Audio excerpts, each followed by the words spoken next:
Welcome to Sleepy Secrets. Tonight, we're exploring the secrets of the Nile River, a river that created empires, buried lost cities, and still hides mysteries beneath the desert sands. Before we begin, leave a comment telling me what city you're watching from tonight. And if you enjoy relaxing mystery documentaries like this, don't forget to subscribe. If there's another topic you'd like me to cover, let me know in the comments below. Wishing you a peaceful night. And now, let's slowly drift into the facts and mysteries of the Nile River. The Nile appears almost impossible when you first look at it from above. Across northern Africa stretches one of the driest landscapes on Earth. An endless expanse of pale desert, black rock, and empty sand seas shaped by winds older than recorded history. Then suddenly, cutting through all of it like a dark ribbon, there is water, not a lake hidden in the mountains or a brief seasonal stream, but a massive river running for thousands of miles through the heart of the desert itself. Without the Nile, ancient Egypt would almost certainly never have existed. No pyramids rising above the plateau at Giza. No colossal temples covered in hieroglyphs. No pharaohs ruling from golden palaces beside fertile fields. The civilization that would later fascinate the entire world depended on something surprisingly fragile. A narrow corridor of water and black soil surrounded by deadly heat. Even today, most of Egypt's population still lives astonishingly close to the Nile. From space, the country appears almost divided into two separate realities. Along the river are dense clusters of green farmland and glowing cities. Beyond it lies the Sahara, vast and silent. In some places, the transition happens within minutes. One moment there are palm trees, irrigation canals, and villages filled with life. A short distance away begins a landscape so dry and exposed that survival becomes difficult without modern technology. For ancient people, this contrast must have felt supernatural. Imagine walking across scorching desert terrain for days beneath a sky with almost no clouds. The ground radiates heat. Wind carries fine dust through the air. Then suddenly, the horizon changes. Reeds appear beside moving water. Birds gather overhead. Fish break the river's surface. Crops grow in dark soil rich enough to support entire communities. It would have looked less like ordinary geography and more like a miracle placed inside the desert. And in many ways, the Nile behaved unlike almost any river people around the ancient Mediterranean had ever seen. Most rivers depend heavily on local rainfall. Egypt receives very little rain even today, especially in the southern regions. Yet, every year, the Nile rose predictably, flooding the land before retreating again. The water carried nutrient-rich silt from distant highlands far to the south, especially from seasonal rains in Ethiopia. When the floodwaters spread across the fields and eventually withdrew, they left behind fertile black earth, capable of growing enormous quantities of crops. The ancient Egyptians called this dark soil Kemet, often translated as the Black Land. Beyond the fertile riverbanks stretched Deshret, the Red Land of the desert. In a strange way, Egypt was divided into two worlds from the very beginning. One represented life, growth and renewal. The other represented chaos, death, and survival against nature itself. The Nile stood between them.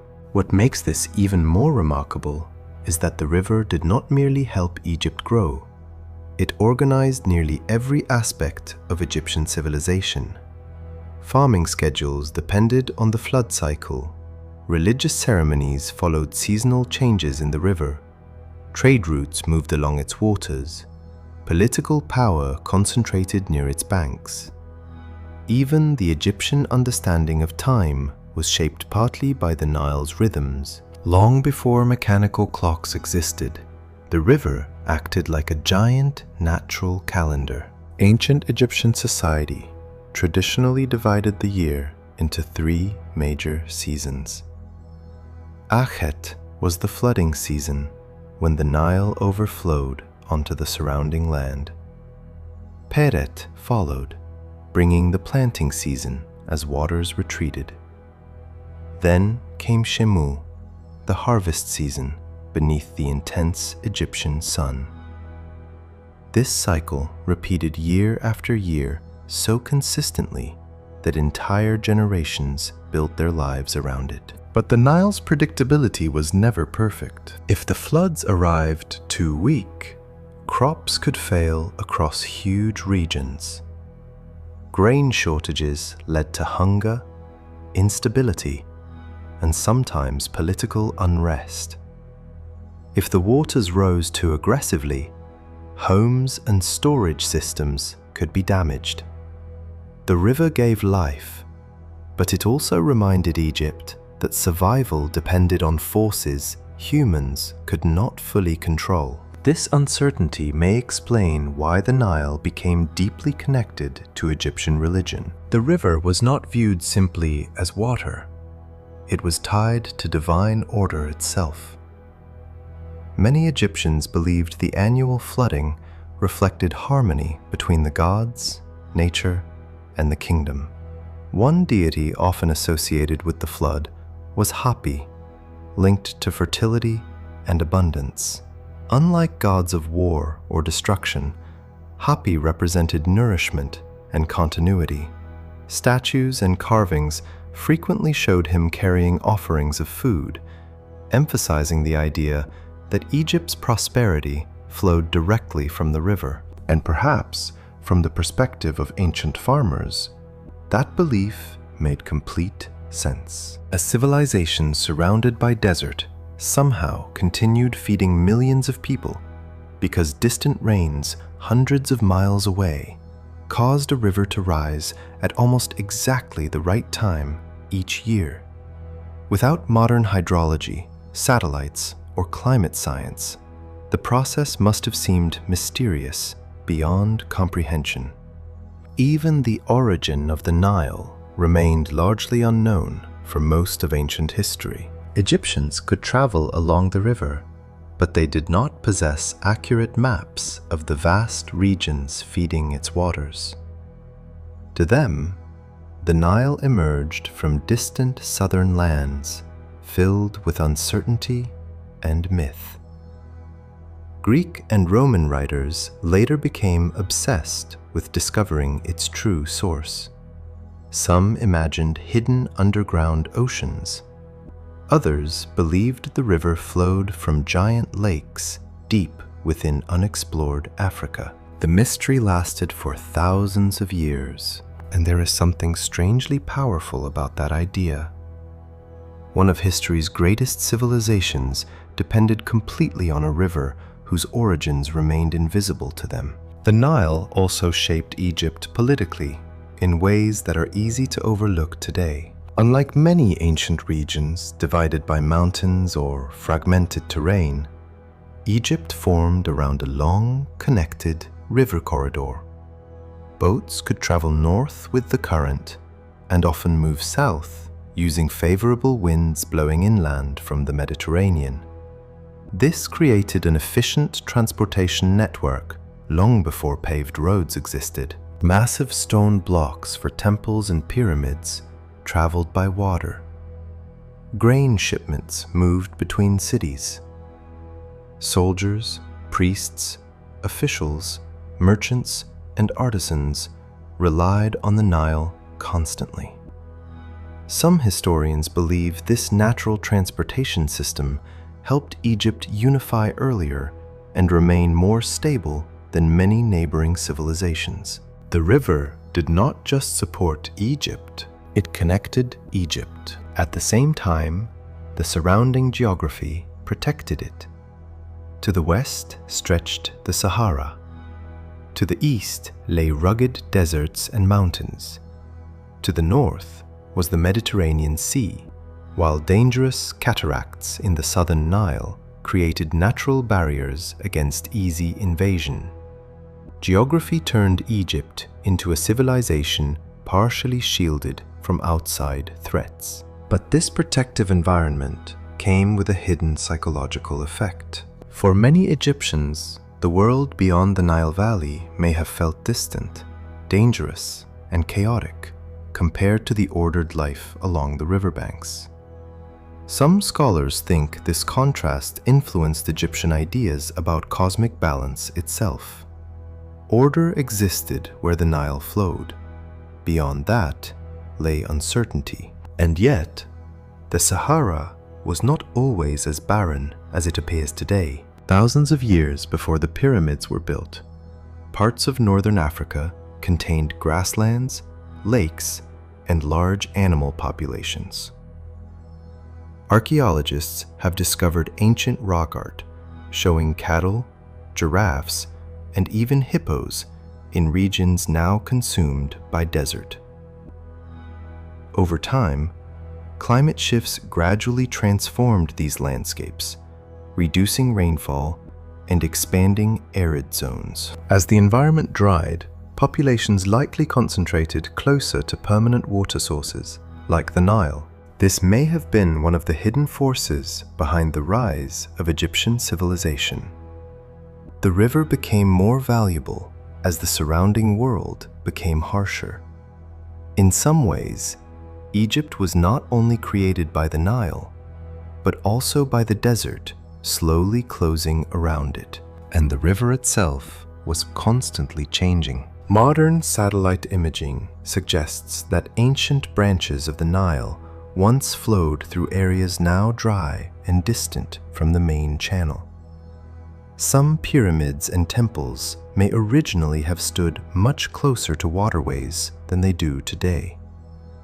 Recent discoveries even point toward lost river branches near Giza that could help explain how enormous construction materials were transported. This changes how the ancient landscape is imagined. The Egypt people see today is not exactly the Egypt the pharaohs knew.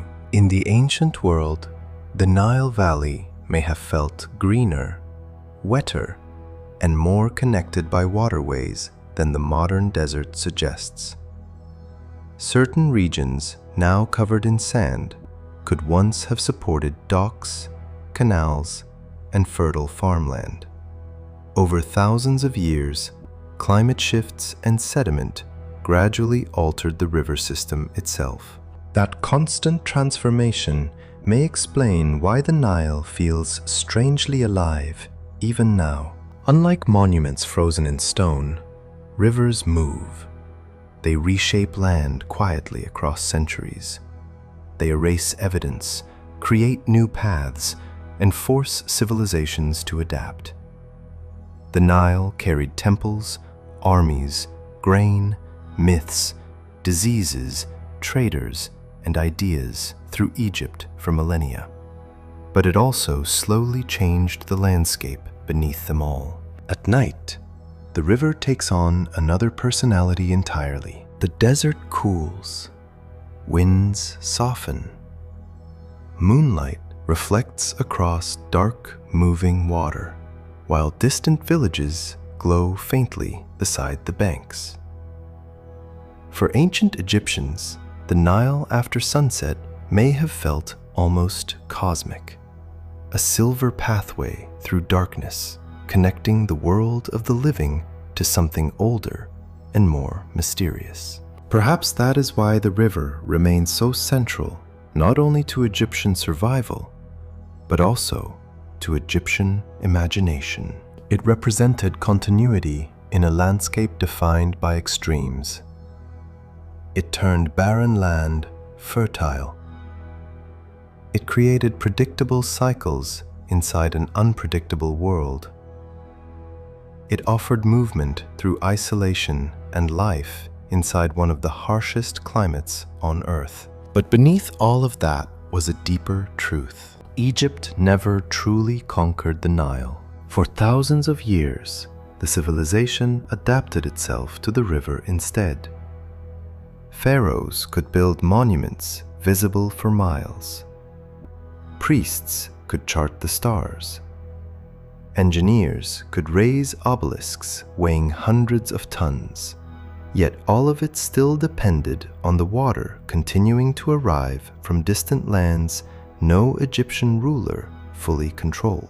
And perhaps that dependence explains why the Nile still feels so fascinating today. It reminds us that even the greatest civilizations are often built on systems far more fragile than they appear. A single river flowing through the desert created one of humanity's most enduring cultures. And for much of history, the people living beside it never completely understood where that river truly began, or how far into Africa its hidden origins stretched beyond the horizon. For thousands of years, the people living beside the Nile depended on the river for nearly everything. It fed their crops, connected their cities, carried their trade, and shaped the rhythm of daily life across Egypt. And yet, for most of that history, almost nobody truly knew where the river began. That mystery obsessed civilizations for far longer than most people realized. The Nile was not a small local river whose source could be traced within a few days of travel. It stretched deep into regions that ancient Egyptians, Greeks, Romans, and later European explorers barely understood. The farther south travelers moved, the more uncertain the landscape became. Deserts gave way to rocky cataracts. Dense wetlands swallowed entire expeditions. Tropical diseases spread through humid air thick with insects. In some regions, the river seemed to dissolve into swamps so vast they appeared endless. And somewhere beyond all of that, the Nile was still continuing. For the ancient world, this was more than geography. It felt like a riddle hidden inside nature itself. Greek historians became fascinated by the problem early on.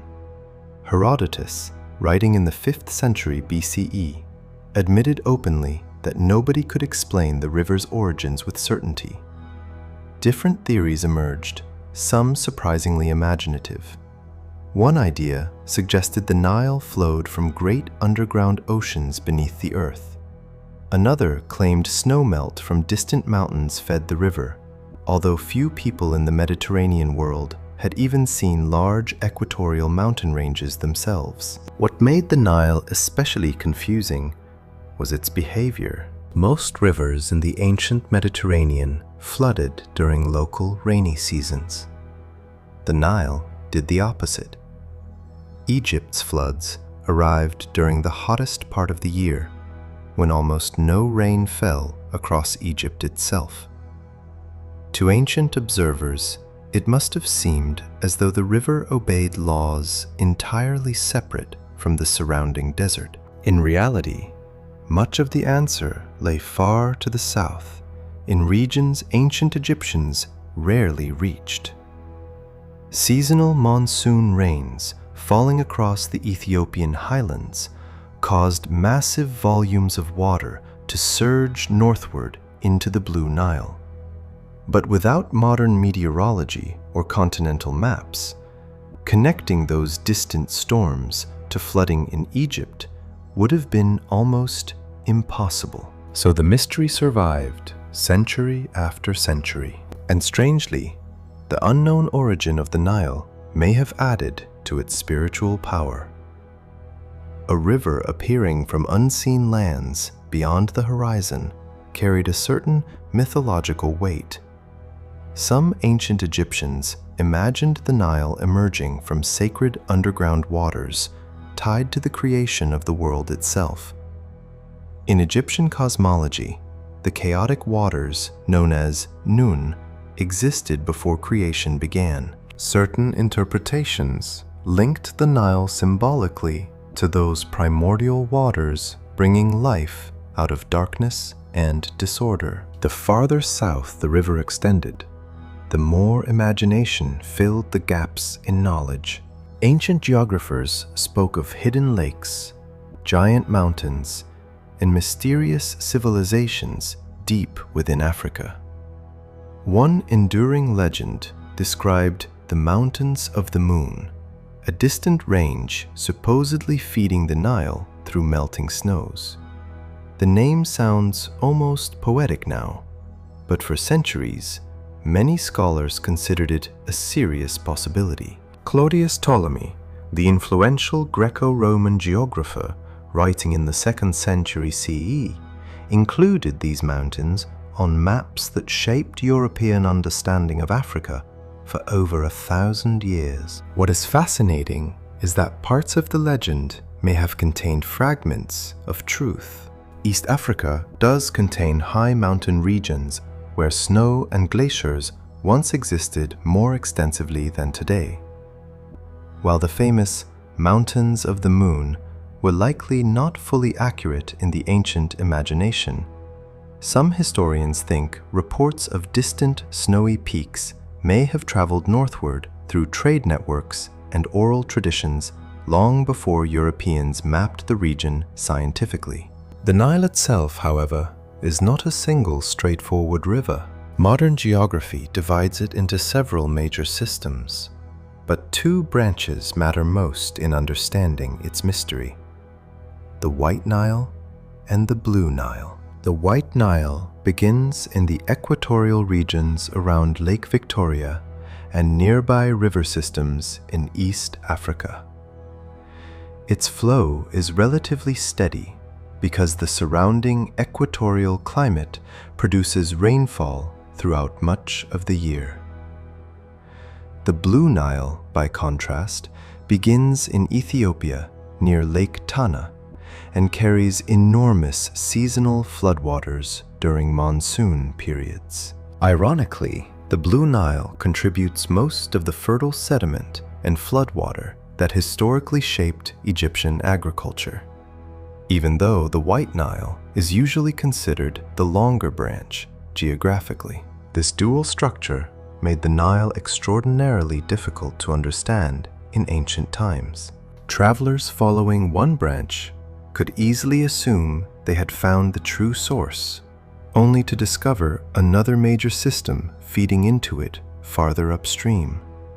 Even modern debates occasionally emerge over what should count as the real beginning of the Nile. Is it the longest uninterrupted water route? The most historically important branch? The largest contributor of water volume? The answer depends partly on how the question itself is defined, and that uncertainty mirrors the river's history perfectly. By the 19th century, the search for the Nile's source became almost an obsession for European explorers. The mystery carried scientific importance, but it also reflected imperial ambition and personal fame. To discover the source of the Nile meant solving one of geography's oldest puzzles.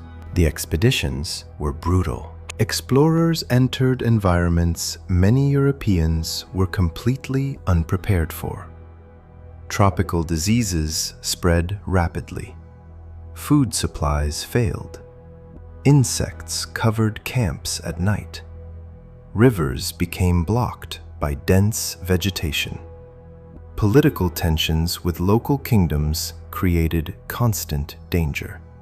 Some explorers suffered severe infections, blindness, or psychological breakdowns during the journeys. Few stories capture this obsession more dramatically than the rivalry between Richard Francis Burton and John Hanning Speke. The two men traveled together into East Africa during the late 1850s, searching for the Nile's source. But their relationship gradually collapsed into bitterness and public accusation. Burton was brilliant, charismatic, and deeply experienced in languages and cultures. Speke was more rigid but intensely determined. During the expedition, Speke became convinced that Lake Victoria was the primary source of the Nile. Burton remained skeptical. The argument exploded after they returned to England. For years, both men publicly attacked each other's conclusions. Scientific societies debated the evidence fiercely. Newspapers turned the disagreement into a spectacle. And beneath it all lingered a strange irony. Even in the age of expanding global exploration, one of the world's greatest rivers still refused to give up its secrets easily. Speke eventually gained broader acceptance for identifying Lake Victoria as a key source region, but even then, the story was not fully settled. The Nile system proved more complicated than many expected. Rivers feeding Lake Victoria extend even farther south through interconnected waterways. Some modern researchers trace the most distant headwaters toward rivers in present-day Rwanda or Burundi. In other words, the search kept expanding. And perhaps that endless extension is part of what makes the Nile feel different from other rivers psychologically.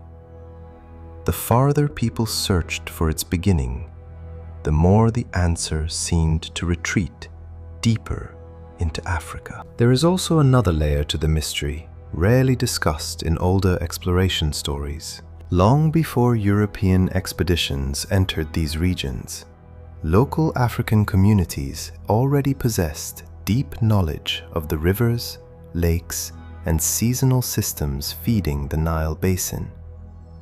Many explorers depended heavily on guides, translators, traders, and regional expertise to survive. Yet historical accounts often minimized or ignored that reality, framing the source of the Nile as a purely European discovery. Modern historians increasingly challenge that narrative. The Nile was never truly unknown to the people living near its waters. What remained unknown was how distant civilizations connected the massive river system together conceptually. And even now, complete certainty about the Nile remains elusive in subtle ways. Climate scientists continue studying how rainfall patterns across Central and Eastern Africa shaped ancient flood cycles. Some evidence suggests periods of severe drought may have contributed to political instability in Egypt during certain eras. Satellite imaging reveals lost channels and ancient river systems beneath desert sands. Geological studies continue reshaping ideas about how the Nile evolved over millions of years. There are even theories suggesting the modern Nile may be far older than once believed, potentially connected to ancient tectonic movements deep beneath East Africa. Some researchers argue parts of the river system could have existed in recognizable forms for millions of years longer than earlier models predicted. If true, the Nile may not only be one of history's most important rivers, it may also be one of Earth's oldest surviving river systems. At night, it becomes easier to understand why ancient people filled the unknown with myths. Imagine standing beside the Nile thousands of years ago, beneath a sky overflowing with stars. The current moves silently northward through darkness toward lands you know. But somewhere far beyond the southern horizon, beyond deserts, swamps, jungles, and mountains, the river continues into territories almost nobody around you has ever seen. And from those unseen regions comes the water, sustaining your entire civilization. Perhaps that was always the real mystery of the Nile. Not simply where it began, but how something so essential could remain hidden for so long. In ancient Egypt, survival was measured in water, not gold, not armies, not monuments rising above the desert. Everything ultimately depended on a single question, repeated year after year across the Nile Valley. How high would the river rise? For people living beside the Nile thousands of years ago, this was not an abstract concern tied to economics or agriculture. It was immediate and personal. The river determined whether fields would produce grain, whether storage houses would remain full, whether families would eat through the coming year, and whether the kingdom itself would remain stable. Entire generations lived with the understanding that their civilization rested on something they could never fully control. And strangely, the most dangerous years were not always the dramatic ones. A flood too large could destroy villages and irrigation systems, but a flood too small could quietly become even more catastrophic. If the waters failed to spread far enough across the floodplains, the fertile black silt that renewed Egypt's farmland would not arrive in sufficient quantities. Crops weakened slowly, grain reserves shrank, hunger expanded outward almost invisibly at first, until entire regions began to feel the consequences. In some years, the difference between abundance and famine may have been only a matter of inches. That reality shaped the psychology of ancient Egypt in profound ways. Modern people often think of the Nile as stable because Egyptian civilization endured for thousands of years. But from the perspective of ordinary farmers, the river likely felt both generous and unpredictable at the same time. Every season carried uncertainty.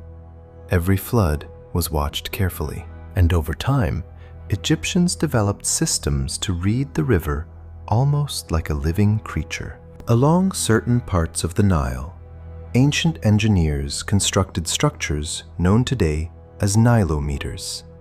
Some were simple marked stairways descending into the water. Others became elaborate stone chambers connected to the river through underground channels.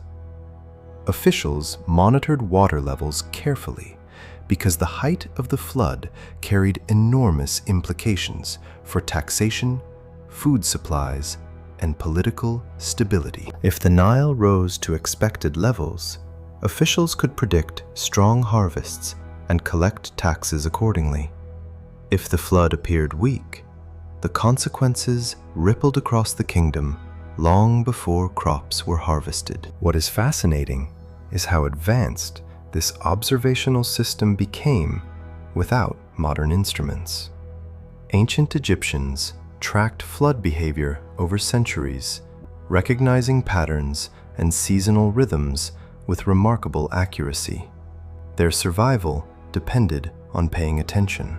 And yet, despite all that knowledge, the river never became fully predictable. Some flood cycles aligned beautifully with expectations, reinforcing the belief that divine order governed Egypt. Other years disrupted those assumptions entirely. Droughts could strike for multiple seasons, crops failed, political authority weakened. Inscriptions from certain historical periods describe social unrest and food shortages severe enough to destabilize parts of the kingdom. There are even theories suggesting that prolonged climate shifts may have contributed to the collapse or weakening of some Egyptian dynasties. One of the most discussed examples involves the end of the Old Kingdom around 2200 BCE. Evidence from lake sediments, climate records, and historical texts suggests the Nile experienced unusually low floods during this period, possibly connected to larger regional climate changes. Some historians argue these drought conditions weakened centralized authority, triggered famine, and intensified political fragmentation across Egypt. The pyramids still stood above the desert, but the system supporting the civilization around them had begun to crack. That contrast feels strangely modern. Ancient Egypt often appears timeless in popular imagination, yet beneath the monuments existed a society constantly negotiating with environmental uncertainty. The Nile gave Egypt incredible advantages, but it also created a form of dependence almost impossible to escape. The river became a clock for civilization itself. Each year followed a rhythm tied directly to water levels. During Akhet, the inundation season, floodwaters spread slowly across the valley. Fields disappeared beneath reflective sheets of water stretching toward the horizon. Villages became connected by boats instead of roads. Then, as the waters retreated, dark, fertile soil emerged again, ready for planting. The transformation must have felt almost magical. Imagine standing beside the Nile after the floodwaters withdraw. The surrounding desert remains dry and pale beneath the sun. Yet the riverbanks suddenly become capable of supporting wheat, barley, flax, vegetables, and fruit trees. Life emerges from mud deposited by storms occurring hundreds of miles away in lands most Egyptians would never see. It is easy to understand why many people believe divine forces controlled the process, and in some ways, they were not entirely wrong to think the Nile connected distant worlds together invisibly. Modern science explains the flood cycle through monsoon systems in East Africa and seasonal rainfall patterns over the Ethiopian highlands. But from the perspective of ancient Egypt, those distant weather systems might as well have belonged to another universe. Their survival depended on rain falling far beyond the horizon. That hidden dependence shaped Egyptian religion deeply. The Nile was associated not only with fertility, but also with cosmic balance itself. Egyptians used the concept of ma'at to describe harmony, order, and stability within the universe. A successful flood reinforced the sense that the world remained properly aligned. Failed floods suggested disorder spreading through both nature and society. This connection between environment and morality appears repeatedly in ancient texts. Good rulers were expected to maintain harmony between the gods, the kingdom, and the natural world. If disaster struck repeatedly, it could raise questions about whether divine favor had weakened. In this way, the Nile influenced politics as much as agriculture. A pharaoh who presided over prosperous floods could appear chosen by the gods. A ruler facing repeated crop failures risked unrest, economic instability, or loss of legitimacy. Water became inseparable from power, and perhaps nowhere was that power more visible than in grain itself. Egypt eventually became one of the great breadbaskets of the ancient world, largely because of the Nile. Grain storage allowed the kingdom to survive weaker harvests and support large urban populations. During later periods, especially under Roman control, Egyptian grain fed enormous numbers of people across the Mediterranean. But grain storage also reveals another truth about ancient Egypt. Beneath the grandeur existed constant preparation for disaster. Storage systems mattered because everyone understood the Nile could fail. Some historians believe this awareness contributed to Egypt's unusually organized bureaucracy. Officials tracked harvests, measured flood levels, monitored food supplies, and maintained irrigation systems with extraordinary attention. A civilization dependent on a single river had little room for environmental complacency. And still, despite all these efforts, the Nile occasionally reminded Egypt how fragile the system truly was. Ancient records describe famines severe enough to drive desperation across parts of the kingdom. One inscription from the First Intermediate period speaks of social collapse in haunting terms, describing hunger so intense that normal order seemed to dissolve.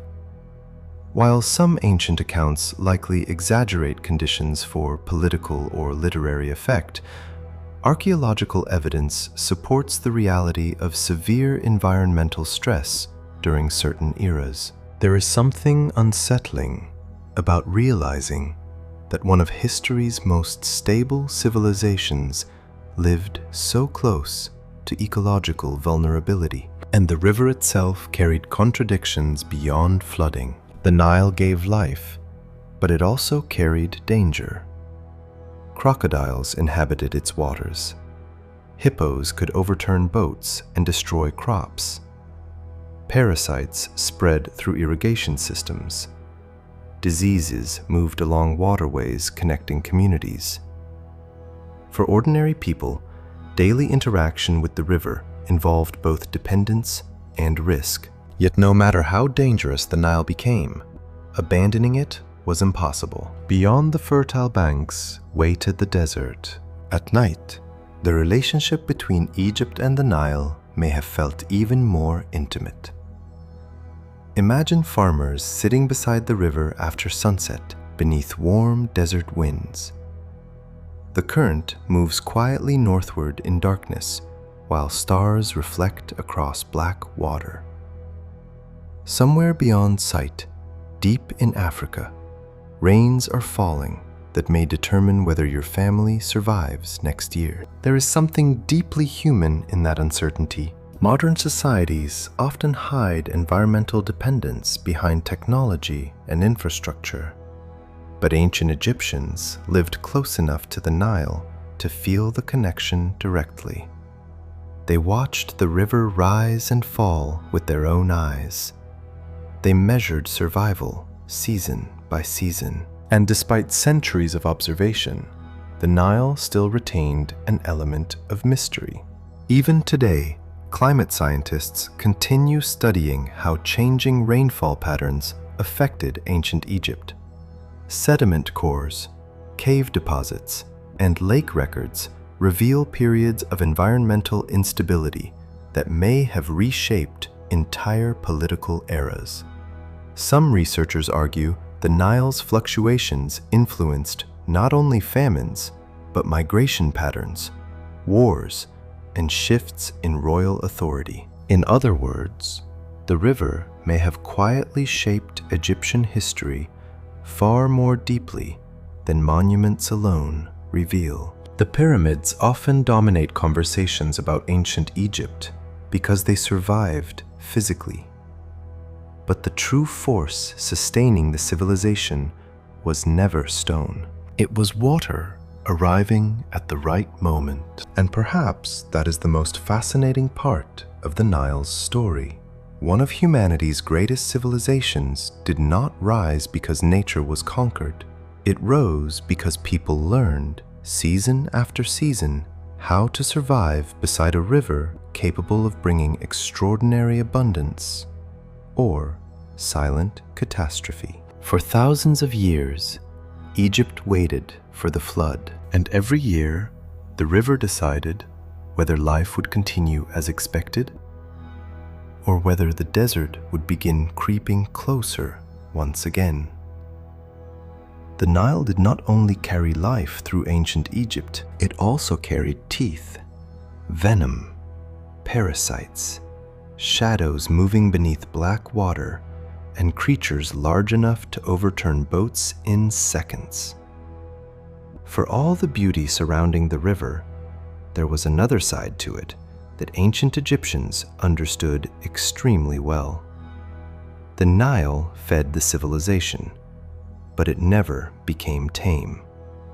Every person living beside the river knew that danger existed just below the surface. And perhaps no animal represented that danger more than the Nile crocodile. Even today, the Nile crocodile remains one of Africa's most feared predators. Large males can exceed 16 feet in length and weigh more than 1,000 pounds. Their jaws are powerful enough to crush bone. They can remain nearly motionless in water for long periods, exposing only their eyes and nostrils while waiting for movement along the shoreline. To ancient Egyptians, crocodiles were not rare, distant animals hidden deep in wilderness. They were part of everyday life. Children fetched water near riverbanks where crocodiles hunted. Fishermen worked in reed-filled shallows where large reptiles could disappear almost completely beneath the surface. Farmers guided livestock close to irrigation canals connected to the Nile system. Every interaction with water carried an element of uncertainty. And what makes crocodiles especially unsettling is how ancient they feel. Long before humans built cities beside the Nile, crocodilian ancestors were already thriving in prehistoric ecosystems. Looking at a crocodile drifting silently through dark water even now can feel strangely disconnected from modern time. Their movements appear almost unchanged from another age of Earth entirely. The ancient Egyptians noticed this too. Rather than viewing crocodiles as simple animals, many Egyptians saw them as creatures connected to divine forces. One of the most important crocodile-associated gods was Sobek, often depicted with the body of the man and the head of a crocodile. Sobek represented strength, fertility, military power, and the dangerous unpredictability of the Nile itself. This combination may seem strange from a modern perspective. Why worship something so terrifying? But in ancient Egypt, survival often depended on respecting forces capable of killing you. The Nile was life-giving, yet deadly. Crocodiles embodied that contradiction perfectly. Temples dedicated to Sobek appeared in several regions, especially near areas where crocodiles were common. Some sacred crocodiles were even kept within temple complexes, adorned with jewelry and fed carefully by priests. Archaeologists have discovered crocodile mummies buried in enormous numbers across Egypt. Some were wrapped carefully in linen as offerings to Sobek. Others appear to have been bred specifically for ritual purposes. The sheer quantity of crocodile remains suggests these animals occupied a much larger symbolic role than many people realize today. But crocodiles were not the only massive animals shaping life along the Nile. Ancient Egypt also shared the river with hippopotamuses, creatures that modern people often underestimate because of their rounded appearance and calm behavior in zoos. In reality, hippos are among the most dangerous large animals in Africa. Adult males can weigh several tons, run surprisingly fast on land, and become violently territorial near water. For ancient farmers, hippos were disasters waiting to happen. At night, they could leave the river and destroy crops across entire fields. Boats crossing certain stretches of water risked sudden attacks. Some Egyptian hunting scenes carved into tomb walls show nobles pursuing hippos with spears, partly as displays of courage and control over chaos. And chaos is exactly what hippos came to represent symbolically. In some contexts, hippos became associated with the god Seth, a deity connected to disorder, storms, and violence. Yet, Egyptian symbolism was rarely simple. Female hippos were also linked to protective maternal deities like Taweret, who guarded childbirth and families. The same animal capable of terrifying destruction could also symbolize protection and fertility. That duality appears repeatedly throughout Nile ecology. Nearly every major creature along the river carried both practical and symbolic importance.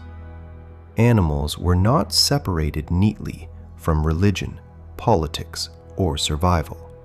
They existed inside all those systems at once. The Nile itself supported astonishing biodiversity compared to the surrounding desert. Fish thrived in its waters. Birds migrated along its wetlands, and insects filled the floodplains seasonally.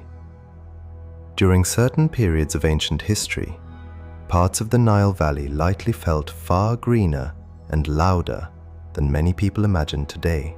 At sunrise, the riverbanks would have been alive with movement, herons standing motionless in shallow water, flocks of ibis rising from reeds, frogs calling from irrigation channels after floods retreated, fish disturbing the surface in brief flashes of silver beneath the light, crocodiles warming themselves along muddy banks, while insects drifted through humid air. It was not merely a river cutting through empty desert.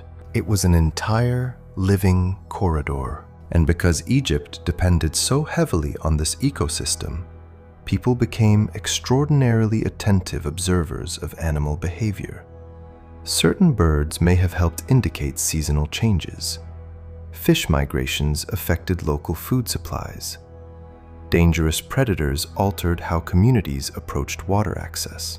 The relationship between humans and Nile wildlife was intimate in ways difficult to imagine today. But some of the river's most dangerous inhabitants were nearly invisible. One of the less discussed realities of ancient Nile life involved disease. Irrigation canals and standing floodwaters created ideal environments for parasites and insects carrying infection.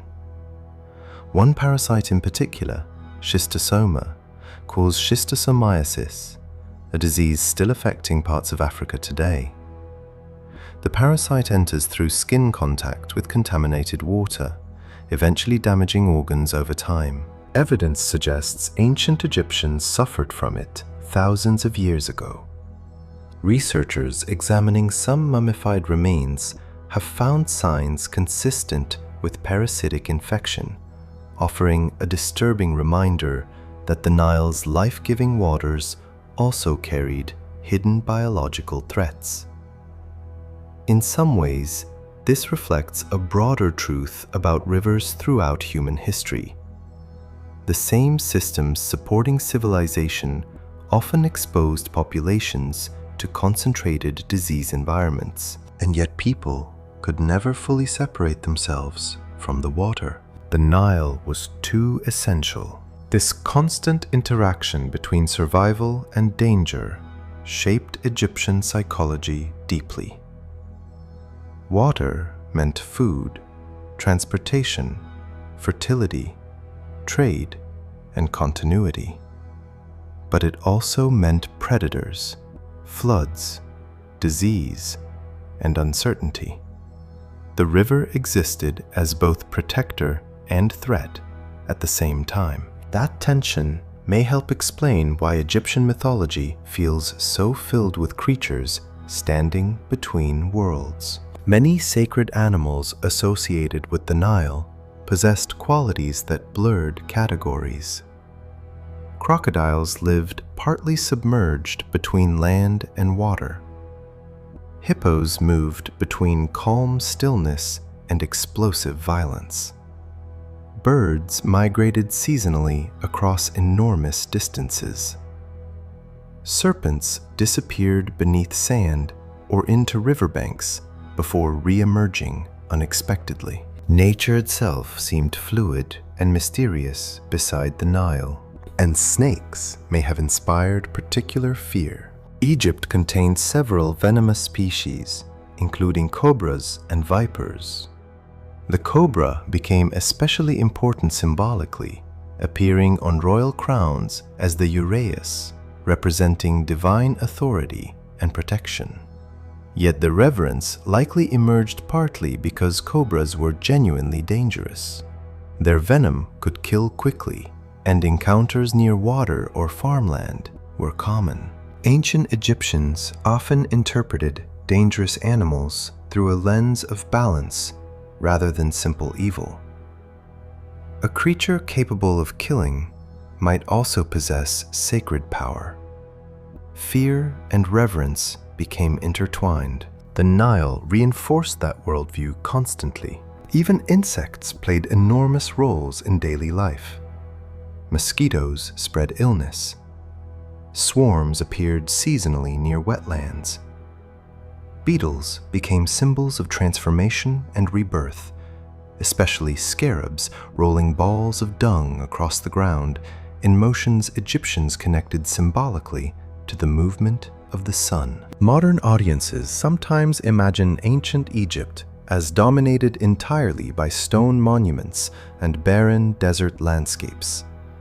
But daily life near the Nile was far more ecological and dynamic. It was noisy, wet, filled with movement. Animals shaped routines, fears, rituals, and beliefs continuously. And over centuries, the environment itself changed. Some animals, once common in Egypt, gradually disappeared from parts of the Nile Valley as human populations expanded and climate conditions shifted. Hippos retreated southward.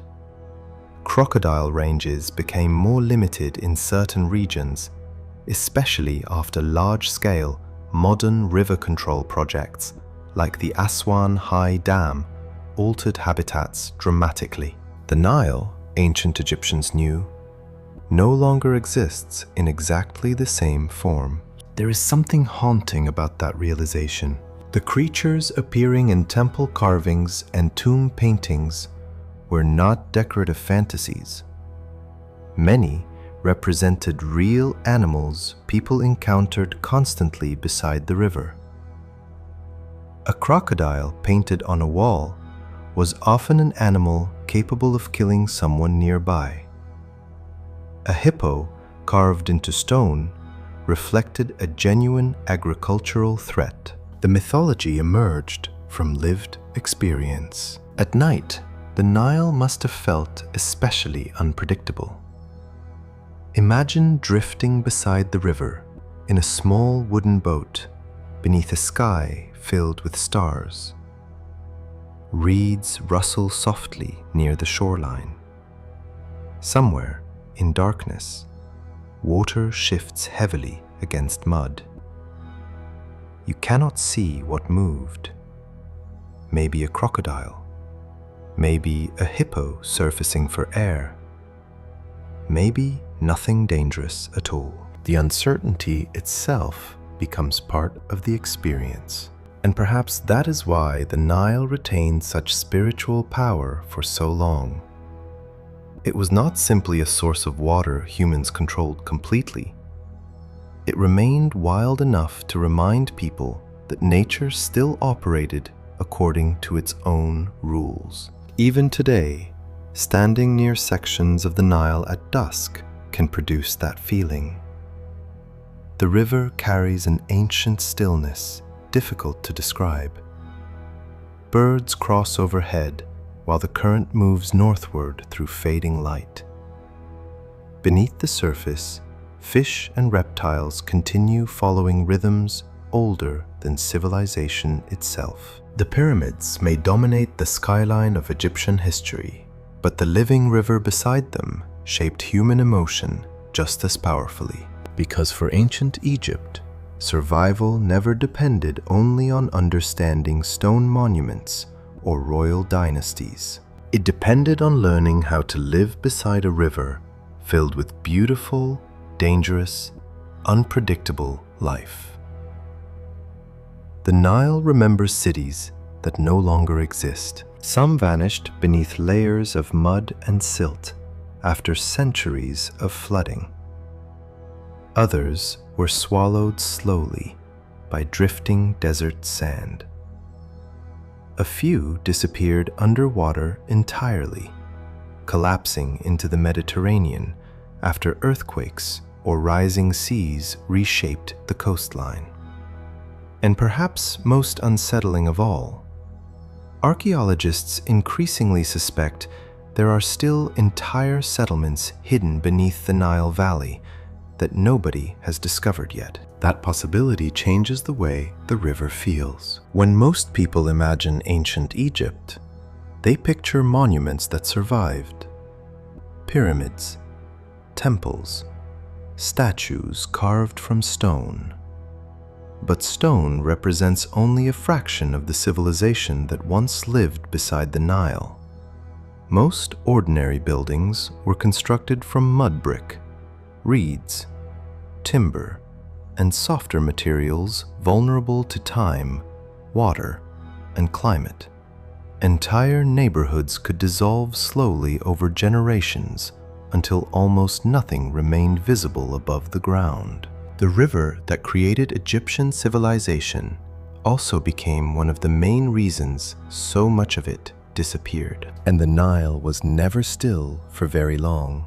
Over thousands of years, the river shifted channels repeatedly, altering shorelines, abandoning ports, and redirecting fertile land.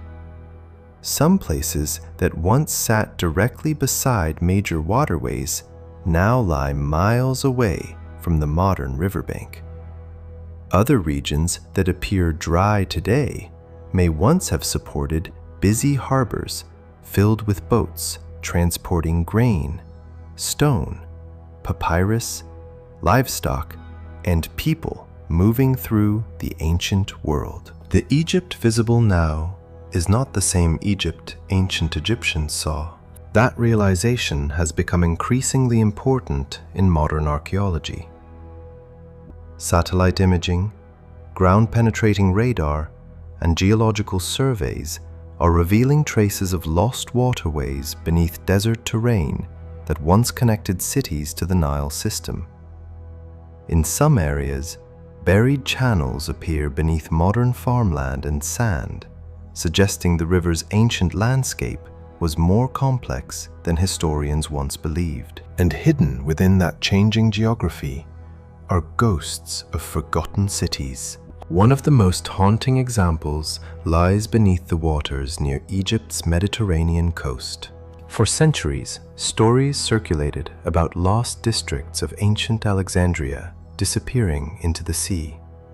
Founded by Alexander the Great in 331 BCE, Alexandria became one of the greatest cities of the ancient world, a center of trade, learning, politics, and culture. Its famous library entered legend. Ships from across the Mediterranean crowded its harbors. Massive palaces and temples lined the waterfront. Then parts of the city vanished. Earthquakes, rising sea levels, and gradual geological instability appear to have caused entire sections of ancient Alexandria to sink beneath the Mediterranean over many centuries. Today, divers exploring underwater ruins near the coast have discovered collapsed columns, statues, sphinxes, harbor structures, and temple remains resting silently beneath dark water. Some of the statues are enormous. Seeing them underwater creates a strange emotional effect, almost like looking into a drowned world frozen in time. Fish move through palace ruins where rulers once walked. Sand drifts across carved stone faces, staring upward from the seafloor. The Nile Delta, which once made Alexandria one of the richest cities on Earth, also contributed to the unstable sediment layers beneath it. The same river system that created the city may have helped weaken the ground beneath it over centuries. And Alexandria is probably not unique. Throughout the Nile Valley, archaeologists continue finding evidence of settlements that disappeared so completely they survived only as faint discolorations beneath fields or subtle geometric patterns visible from the air. In many cases, local farmers unknowingly lived above buried structures for generations before modern surveys detected them. The Nile has a habit of hiding things slowly rather than destroying them all at once. Floods deposit sediment layer after layer across the valley floor. Mud brick buildings collapse and blend into surrounding earth. New settlements rise above older ones. Over centuries, entire cities can sink beneath accumulated history, almost invisibly. This process created archaeological sites known as tells, artificial mounds formed by repeated human occupation over long periods.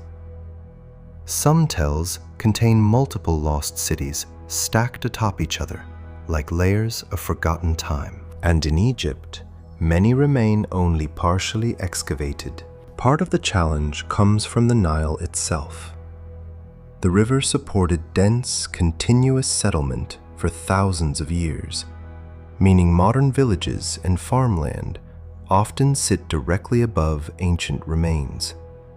Excavating deeply can become difficult or impossible when living communities occupy the same space. As a result, archaeologists increasingly rely on remote sensing technology to search beneath the surface without disturbing modern landscapes.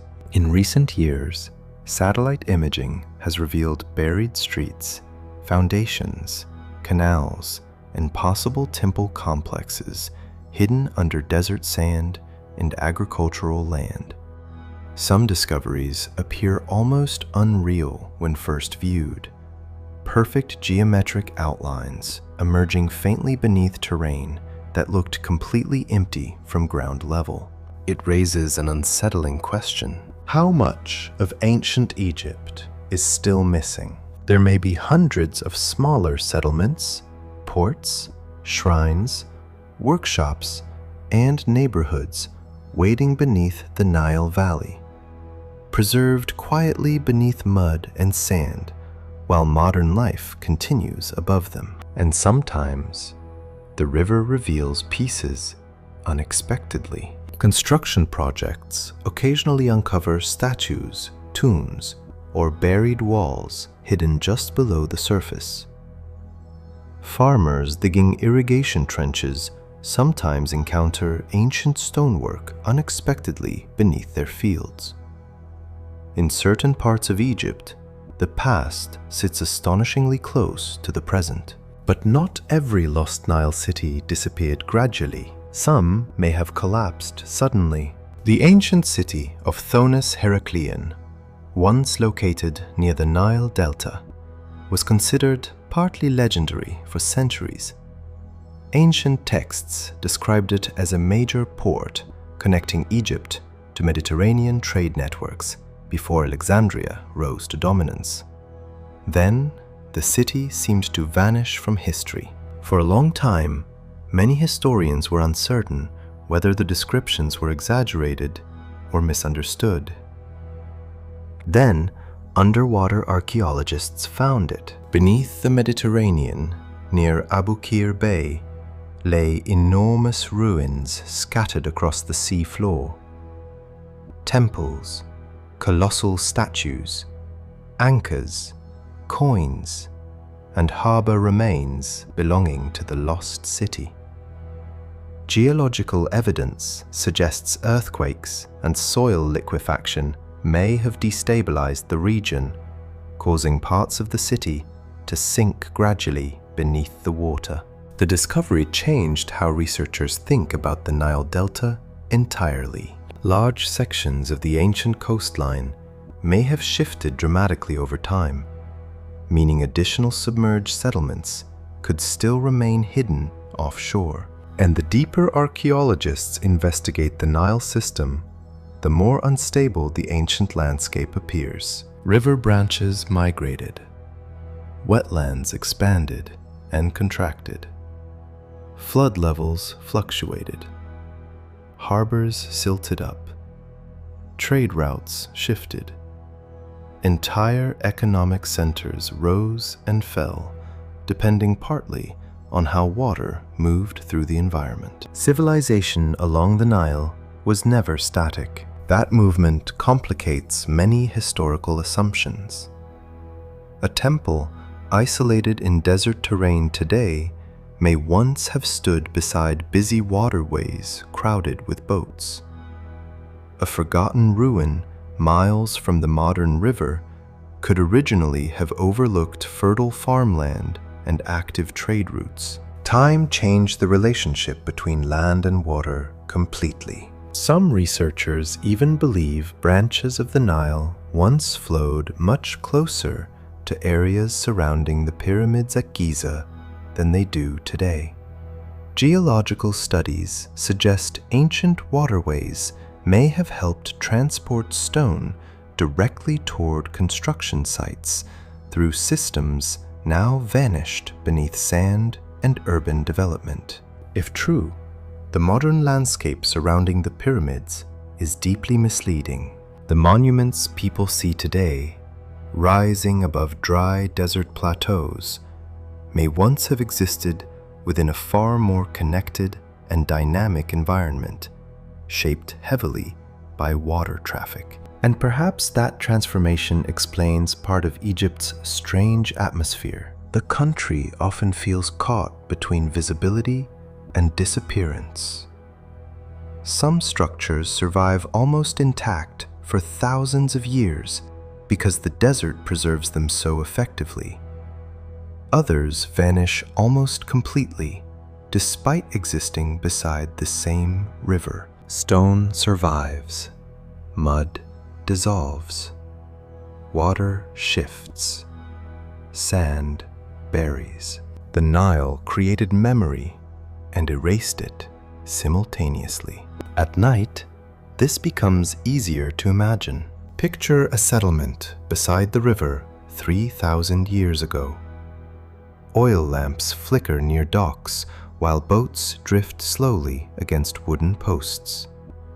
Merchants unload grain beneath warm desert winds. Priests move through temple courtyards carrying incense into the darkness.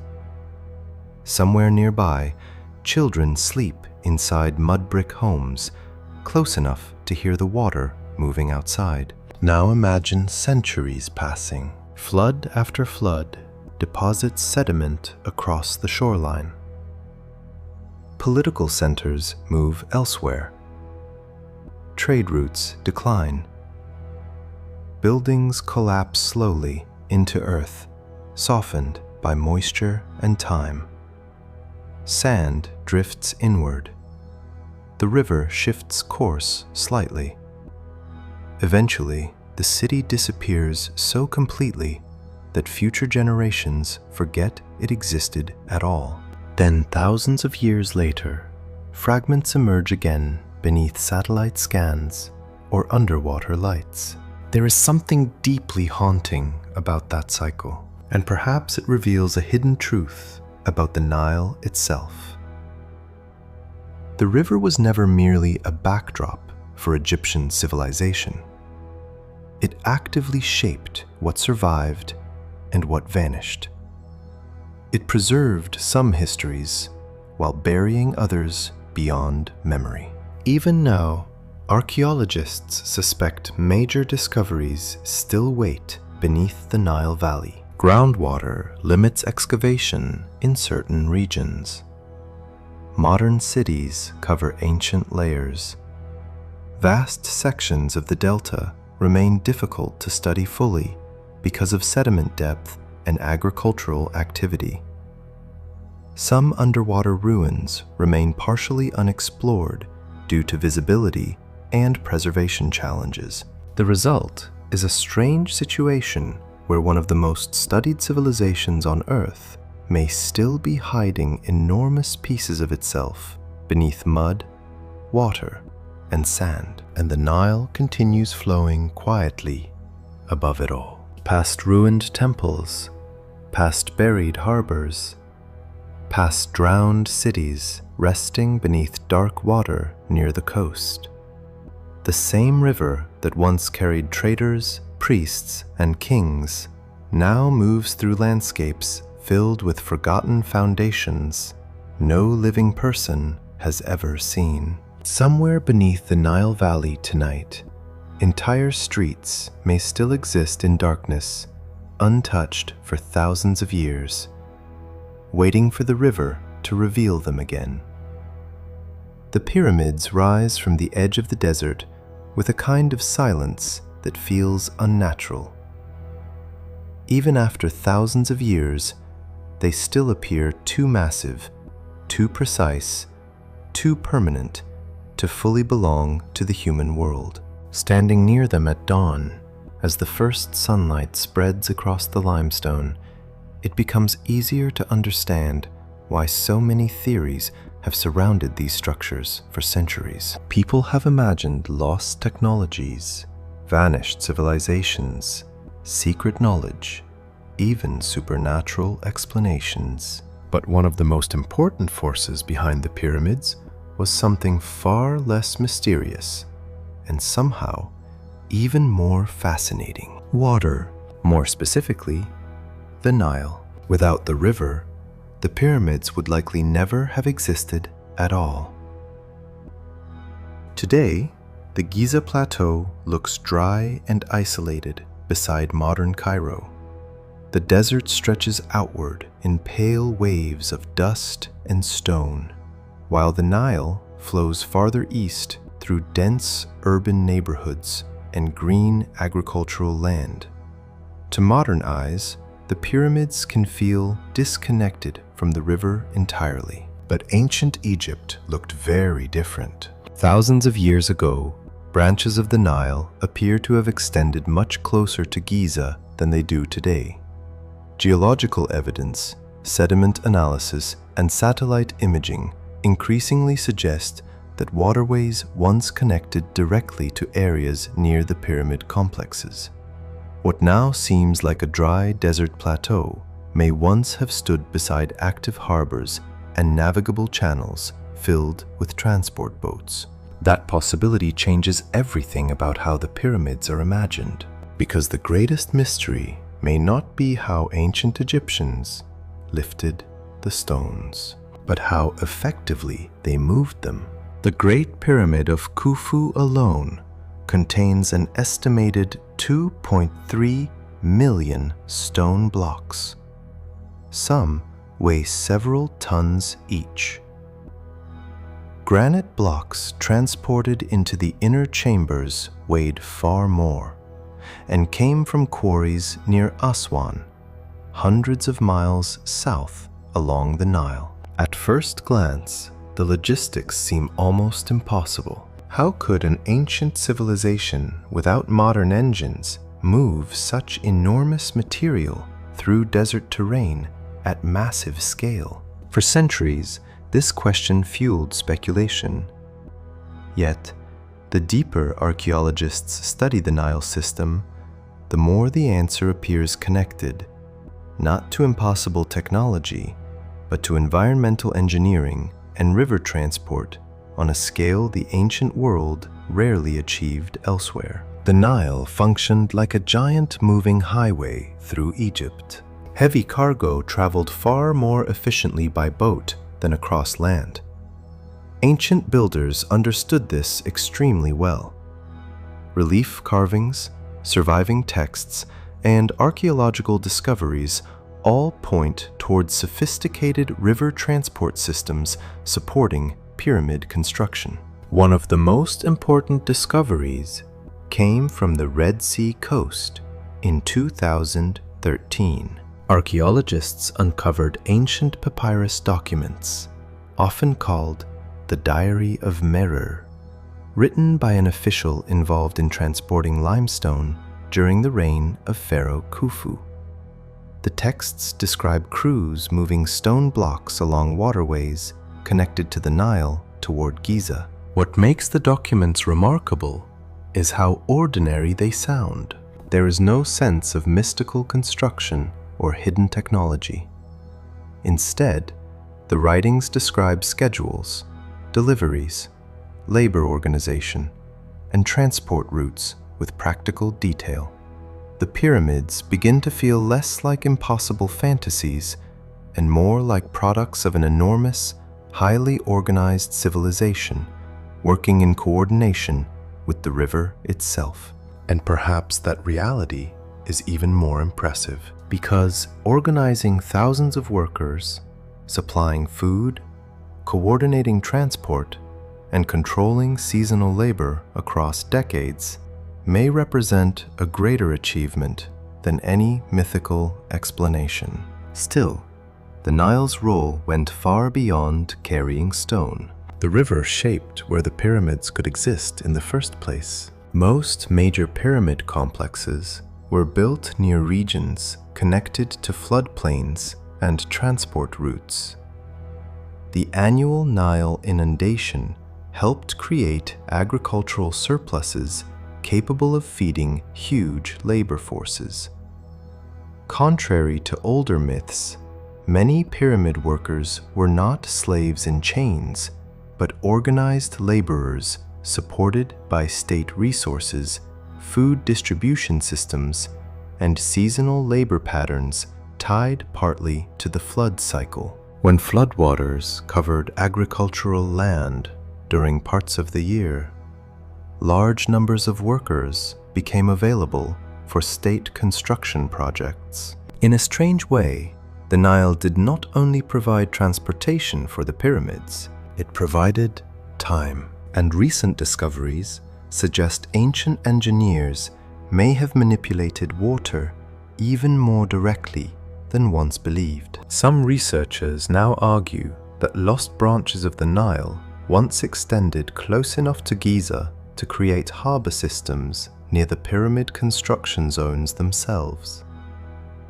Sediment cores and environmental studies reveal evidence of waterways in areas now dry. One proposed branch, sometimes referred to informally as the Khufu branch, may have connected directly to the plateau during the 4th dynasty. If accurate, this would help explain how immense quantities of stone reached the site so efficiently. Instead of dragging blocks endlessly across open desert, builders may have floated large amounts of material surprisingly close to the construction areas before moving them over shorter distances on land. And the river's timing mattered enormously. Construction likely depended heavily on seasonal water levels. During flood periods, boats could access regions unreachable during lower water conditions. Egyptian engineers understood the rhythms of the Nile intimately after centuries of living beside it. The river was not an obstacle to construction.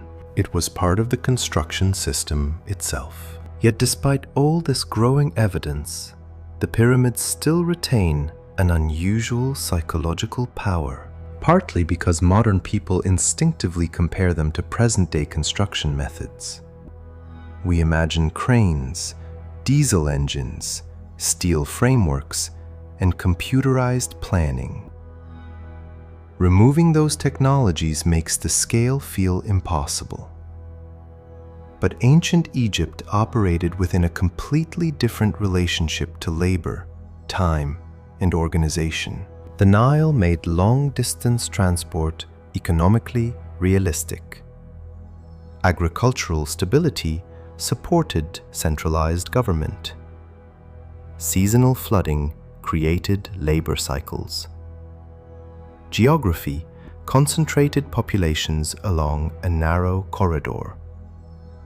Over generations, these factors combined into a civilization capable of projects almost unimaginable elsewhere in the ancient world. And still, mysteries remain. Some details about construction methods continue to be debated among archaeologists and engineers.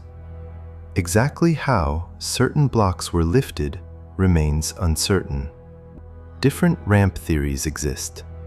Some researchers favor massive straight ramps. Others argue for spiral systems or combinations of multiple techniques. Evidence supports parts of several models, but no single explanation answers every question perfectly. This uncertainty keeps the pyramids alive in the modern imagination. Because even as scientific understanding improves, the structures continue resisting complete simplification. And perhaps part of the mystery comes from how dramatically the landscape changed around them. Today, the pyramids stand in dry silence beneath open desert skies. But during the Old Kingdom, the environment nearby may have felt far more active and connected to water. Boats moved through channels carrying limestone and granite. Workers traveled between harbors and construction zones. Floodplains supported farms feeding massive labor crews. Administrative centers managed deliveries and supplies with astonishing complexity. The pyramids were not isolated monuments in empty desert. They were part of a living Nile civilization operating at enormous scale. At night, this becomes easier to imagine. Picture the Giza region over 4,000 years ago. Torches flicker near temporary worker settlements, while boats drift along dark waterways below the plateau. The sound of ropes tightening against wooden docks carries through warm desert air. Somewhere nearby, stonecutters continue shaping limestone beneath oil lamps, while scribes record deliveries arriving from the river. Above all of it rises the unfinished pyramid, growing slowly, year after year, beneath the stars.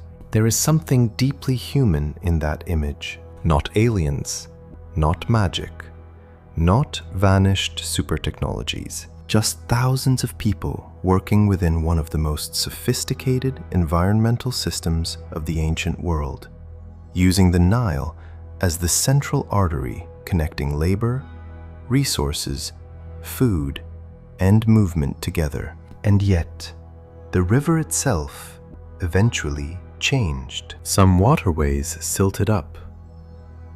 Branches shifted eastward or disappeared entirely. Harbors became buried beneath sand and later construction. Over centuries, the landscape surrounding Giza transformed so dramatically that the pyramids began to appear disconnected from the Nile that once helped create them. This may explain why later civilizations struggled to fully understand how the monuments were built. The environmental context had partially vanished. Without visible waterways nearby, the scale of transportation seemed harder to explain. The desert concealed evidence slowly beneath sediment and time, and the Nile continued moving northward, past the pyramids, exactly as it always had. That continuity creates one of the strangest feelings in Egypt. The river flowing through Cairo today is connected to the same system that carried stone for Khufu's pyramid more than 40 centuries ago. Modern boats move along waterways ancient engineers once depended on. Beneath parts of the floodplain may still lie buried docks, canals, and transport routes hidden under modern neighborhoods and farmland. The deeper archaeologists investigate the Nile system, the clearer one truth becomes. The pyramids were never separate from the river. They were expressions of a civilization shaped completely around water, seasonal cycles, transport networks, and environmental understanding refined over generations. The Nile made Egypt rich enough to attempt such impossible-looking structures, and flexible enough to organize the immense human effort required to build them. Perhaps that is why the pyramids still feel mysterious, even after centuries of study. Not because they defy science, but because they reveal what human beings were capable of achieving when an entire civilization learned how to move in rhythm with a river.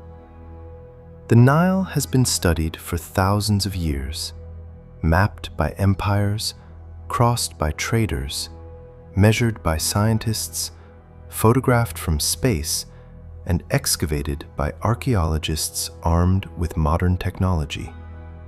And yet, even now, the river still refuses to give up all of its secrets. That may be the strangest thing about it. For most rivers, mystery fades as knowledge expands, but the Nile seems to work differently. The more researchers uncover, the more complicated the story becomes. Hidden branches appear beneath desert sands. Ancient harbors emerge underwater. Climate records rewrite timelines historians once considered stable. Even now, some of the most important questions surrounding the river remain only partially answered. And perhaps that uncertainty is exactly what has kept the Nile alive in the human imagination for so long. At night, the river can still feel ancient in a way difficult to explain. The current moves quietly through darkness, while distant lights shimmer along the banks. Beyond the modern cities, there are stretches where the Nile still feels almost untouched, where reeds sway against black water and the desert presses close beneath the stars. It is easy in places like that to understand why ancient people believed the river concealed hidden worlds. Some mysteries began with simple observations no one could fully explain. For example, ancient Egyptians became remarkably skilled at predicting the Nile flood cycle long before modern hydrology existed. They tracked stars, seasonal winds, water levels, and environmental signs with astonishing precision. The appearance of Sirius in the dawn sky often coincided closely with the arrival of the annual flood. Over centuries, these observations became deeply integrated into Egyptian calendars and religious life. But there is still debate about how exact those predictive systems truly were. Some historians argue Egyptian flood forecasting has occasionally been romanticized in modern retellings. Others believe generations of close environmental observation created practical knowledge systems more sophisticated than many people assume today. The truth likely exists somewhere in between. Ancient Egyptians may not have understood the meteorological causes behind the floods, but they understood the river's rhythms intimately through lived experience. And even then, the Nile sometimes behaved unpredictably. Ancient inscriptions occasionally describe years when the floods arrived strangely weak, dangerously strong, or unexpectedly late. In some periods, These fluctuations may have contributed to political instability or social unrest. But linking environmental events to historical collapse is complicated. Civilizations rarely fail because of one single cause. Climate, economics, leadership, migration, and conflict all interact in ways historians still debate. The Nile resists simple explanations even in disaster. And beneath the water itself, the mysteries deepen further. Divers exploring sections of the Nile and the Delta region have uncovered submerged ruins, forgotten statues, and ancient shipwrecks buried beneath layers of sediment. Some discoveries appear almost surreal under artificial light. Carved stone faces emerging from dark water where entire structures vanished centuries ago. Yet many underwater sites remain only partially explored. Visibility can be poor. Sediment shifts constantly. Modern pollution complicates excavation in some regions. In other areas, rising groundwater makes archaeological work extremely difficult. As a result, researchers suspect large portions of ancient Nile history still remain physically hidden below the surface. There are even places where local stories describe ruins that archaeology has not fully confirmed. Throughout Egypt and Sudan, legends persist about buried temples, submerged chambers, or lost structures concealed near forgotten branches of the river. Most are impossible to verify completely. Some may be folklore, shaped by generations of storytelling. Others occasionally turn out to contain fragments of truth after modern surveys begin. That uncertainty creates an unusual tension around the Nile.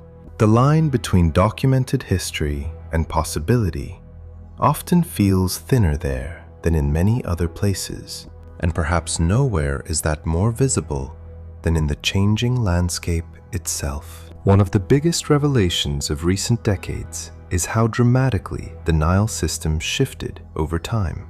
Satellite imaging and sediment analysis now show evidence of ancient channels hidden beneath the desert, some large enough to have supported transportation networks and settlements for centuries. This means entire parts of ancient Egypt may have existed within environments that no longer resemble the modern landscape at all. A temple isolated in desert terrain today may once have overlooked active waterways crowded with boats. Certain ruins now far from the river may originally have stood directly beside fertile floodplains. The Egypt visible now is only the latest version of a much older and constantly changing environment. And some researchers believe there may still be undiscovered branches buried beneath modern cities and farmland. That possibility has enormous implications, because if ancient waterways remain hidden underground, then additional settlements, harbors, administrative centers, or ceremonial sites may also survive beneath layers of sediment and modern development. The Nile may still be concealing major archaeological discoveries in places nobody expects. There is also the question of how old the river truly is. For a long time, scientists believed the Nile system developed relatively recently in geological terms. But newer research suggests parts of the river may be far older than previously thought, potentially linked to tectonic changes stretching back millions of years. Some studies propose that ancient drainage systems gradually merged into the Nile over immense periods of time, creating a river system whose origins extend deep into prehistoric Earth history. If accurate, the Nile is not merely ancient by human standards, it may be ancient on a planetary scale. And strangely, That immense age may help explain the almost mythological feeling the river still carries. Humans arrived relatively late beside waters that had already shaped landscapes for millions of years before the first pyramid stone was ever placed. The river was old, long before civilization appeared beside it. There are also enduring mysteries surrounding the people who first settled the Nile Valley. Archaeological evidence suggests humans lived near parts of the Nile system for tens of thousands of years. But shifting climates dramatically altered how populations moved through the region. During wetter periods, parts of the Sahara supported lakes, grasslands, and migrating animals. As conditions dried, populations increasingly concentrated near stable water sources. Yet many details about these transitions remain uncertain. How rapidly did climate shifts reshape migration? How much knowledge disappeared between prehistoric cultures and dynastic Egypt? Were there important settlements now buried beneath layers of flood sediment waiting to be discovered? The Nile's long environmental history still contains enormous gaps. And then there are the stories that remain difficult to categorize entirely as myth or history. Ancient texts sometimes describe hidden chambers beneath temples connected symbolically to sacred waters. Certain religious rituals involved underground spaces associated with creation myths and primordial floods. Some scholars interpret these accounts purely symbolically. Others wonder whether at least some traditions reflected real subterranean structures connected to water systems now lost or inaccessible. There is no strong evidence supporting grand, hidden underground civilizations beneath the Nile, despite popular speculation. But the persistence of these stories reveals something important psychologically. For thousands of years, people sensed that the river contained depths they could never fully see. Even the Nile's sound contributes to that feeling. At night, water moving through reeds or against stone can create strange echoes in otherwise silent desert landscapes. Ancient travelers navigating unfamiliar stretches of river after dark likely encountered shifting shadows, sudden animal movements, and unexplained noises constantly. In a world without artificial light, the Nile would have felt far more mysterious than modern audiences can easily imagine. And many dangerous sections of the river reinforced that perception. Certain cataracts and narrow passages created powerful currents capable of overturning boats. Swirling water patterns appeared and disappeared seasonally depending on flood levels. Local pilots familiar with the river became essential guides because small mistakes could become deadly quickly. To outsiders, the Nile may have seemed almost alive. And in some ways, that impression was not entirely irrational. Rivers are dynamic systems, constantly reshaping themselves through erosion, flooding, sediment transport, and climate interaction. The Nile changed course, altered coastlines, buried structures, and created fertile land over enormous timescales. Civilizations adapted to it rather than controlling it completely. Perhaps that is why the river continues resisting total explanation even now. Modern technology can scan beneath sand, analyze sediment cores, and monitor water flow from satellites orbiting Earth. Yet, every few years, new discoveries force historians to revise assumptions about ancient Egypt and the Nile system again. A lost branch appears beneath the desert. An underwater ruin emerges near the delta. A climate record changes understanding of a dynasty's collapse. A buried harbor surfaces beside a monument once thought isolated. The story keeps shifting, and maybe that is the Nile's greatest mystery of all. Not a single hidden chamber or lost city, but the realization that the river itself is still unfinished as a historical puzzle. Even after thousands of years of human attention, parts of its story remain buried beneath mud, water, sand, and time. Tonight, somewhere beneath the Nile Valley, there are likely structures no living person has seen for thousands of years. Forgotten docks, buried walls, lost canals, ancient objects resting silently below groundwater and sediment, while the river continues moving above them exactly as it always has. And the Nile gives no sign that it intends to reveal everything anytime soon.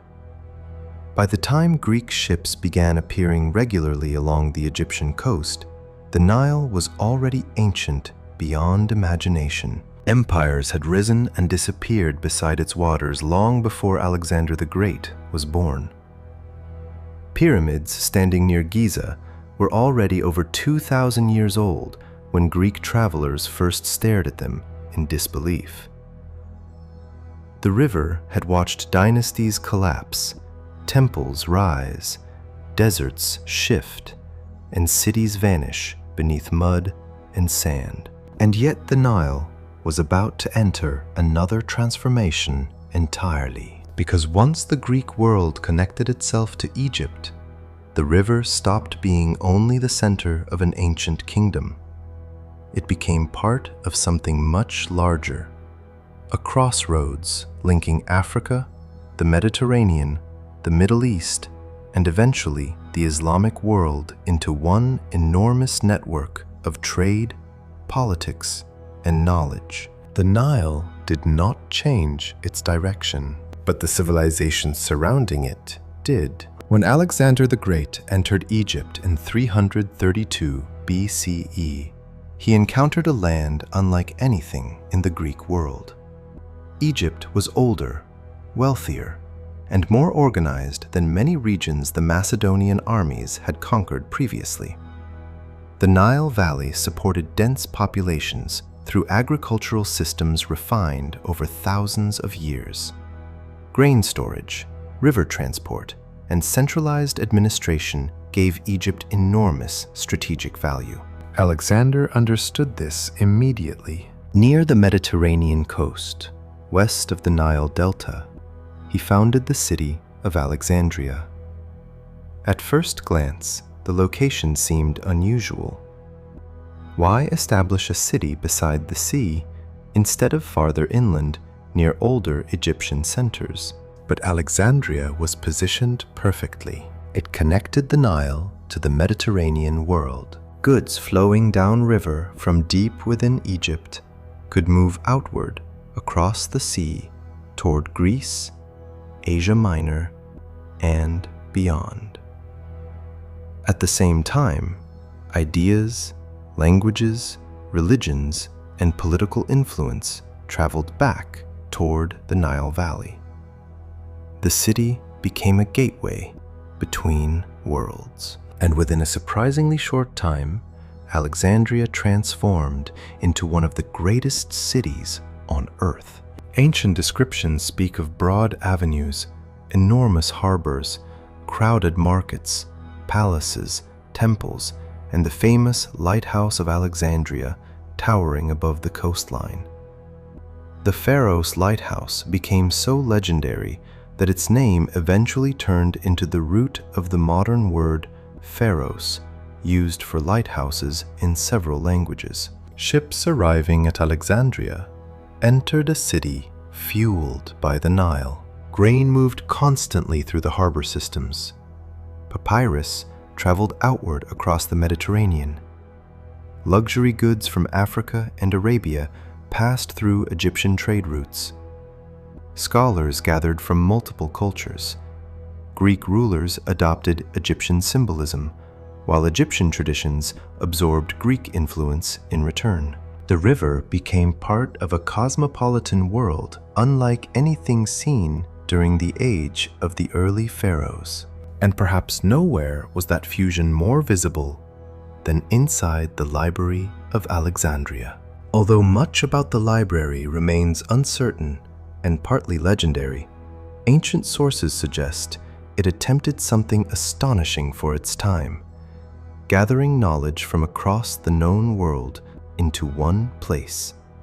Scrolls from Greece, Egypt, Persia, India, and beyond may have circulated through its collections. The Nile was no longer simply carrying grain and stone. It was carrying ideas, and those ideas transformed Egypt itself. Under the Ptolemaic dynasty, Greek rulers descended from one of Alexander's generals, Egypt became a strange blend of cultures. Greek became widely used in administration and scholarship, while Egyptian religious traditions continued influencing daily life and royal imagery. Temples dedicated to ancient gods still stood beside newly Hellenized cities. The Nile connected them all. Boats carrying priests, merchants, scholars, tax officials, and foreign travelers moved continuously along the river. In some regions, conversations along the docks may have mixed Egyptian, Greek, Aramaic, and other languages together in ways unimaginable centuries earlier. But beneath the cultural exchange remained a deeper truth. The Nile still controlled survival. No matter how sophisticated Alexandria became, Egypt's wealth ultimately depended on the flood cycle continuing to nourish farmland farther south. The Greeks could reshape politics, architecture, and philosophy, but they could not replace the river itself. And when Rome eventually absorbed Egypt after the defeat of Cleopatra and Mark Antony in 30 BCE, the Nile became even more strategically important because Rome was hungry. The Roman Empire required enormous grain supplies to feed its growing urban population, especially the city of Rome itself. Egypt became one of the empire's most critical agricultural regions. Massive quantities of grain harvested from Nile-fed farmland traveled northward toward Mediterranean ports before crossing the sea to Italy. Some historians estimate Egypt supplied a substantial portion of Rome's grain imports during certain periods. This created an extraordinary dependency. In a very real sense, the survival of Rome became tied to the annual behavior of a river flowing through Egypt. If Nile floods weakened significantly, harvests suffered. If harvests failed, grain shipments declined. Political instability could follow surprisingly quickly inside major Roman population centers. Roman officials understood this danger clearly. Egypt became heavily protected not only for its wealth, but because the empire could not risk losing access to the Nile's agricultural output. The river that once sustained pharaohs was now feeding an empire stretching across Europe, North Africa, and the Middle East. And still, the Nile remained psychologically mysterious to outsiders. Roman travelers visiting Egypt often described the land with fascination bordering on obsession. Temples appeared impossibly ancient. Monuments towered above landscapes unlike anything in Europe. The river's flood cycle still felt exotic and difficult to explain fully. Even educated Roman writers continued debating aspects of the Nile's origins and behavior long after Egypt became part of the empire. To many outsiders, Egypt felt less like a province and more like another world entirely. And perhaps that feeling intensified because the Nile carried layers of time visible everywhere. Roman officials governed from cities already ancient when Rome itself was founded. Greek rulers built monuments beside temples older than classical Greece. Every generation arriving beside the Nile inherited landscapes shaped by civilizations stretching back thousands of years. Then another transformation began. In the 7th century CE, Islamic armies entered Egypt during the rapid expansion of the early Islamic caliphates. Once again, the Nile became integrated into a new political and religious world. But unlike some conquests driven purely by destruction, Islamic Egypt developed through adaptation as much as replacement. Arabic gradually became dominant. New cities emerged. Mosques appeared along the Nile. Trade networks expanded eastward toward the Red Sea, Arabia, Persia, and the wider Islamic world. Yet much of Egypt's agricultural foundation remained deeply tied to the same river systems that had supported earlier civilizations. The Nile outlasted every political transformation surrounding it, and Islamic scholars became intensely interested in the river. Medieval Arabic geographers, historians, and scientists studied the Nile carefully, producing some of the most detailed descriptions available before modern exploration. Scholars debated its sources, mapped trade routes, documented flood cycles, and recorded environmental conditions with impressive sophistication. Some accounts still contained mythical elements, but many Islamic scholars approached the Nile with remarkable observational precision for their time.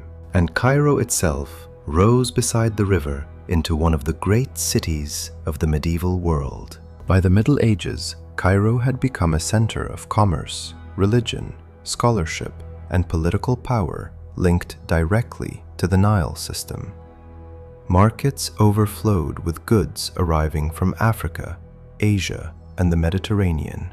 Boats crowded sections of the river, carrying food, textiles, spices, timber, ceramics, and travelers moving through one of the most connected regions on Earth. The Nile was no longer simply Egypt's river. It had become part of global history. And yet, despite all these transformations, some things remained strangely unchanged. Farmers still watched water levels anxiously. Flood cycles still determined agricultural success. Boats still moved along routes shaped by currents and seasonal winds. Life continued, clustering close to the river, while the desert waited beyond.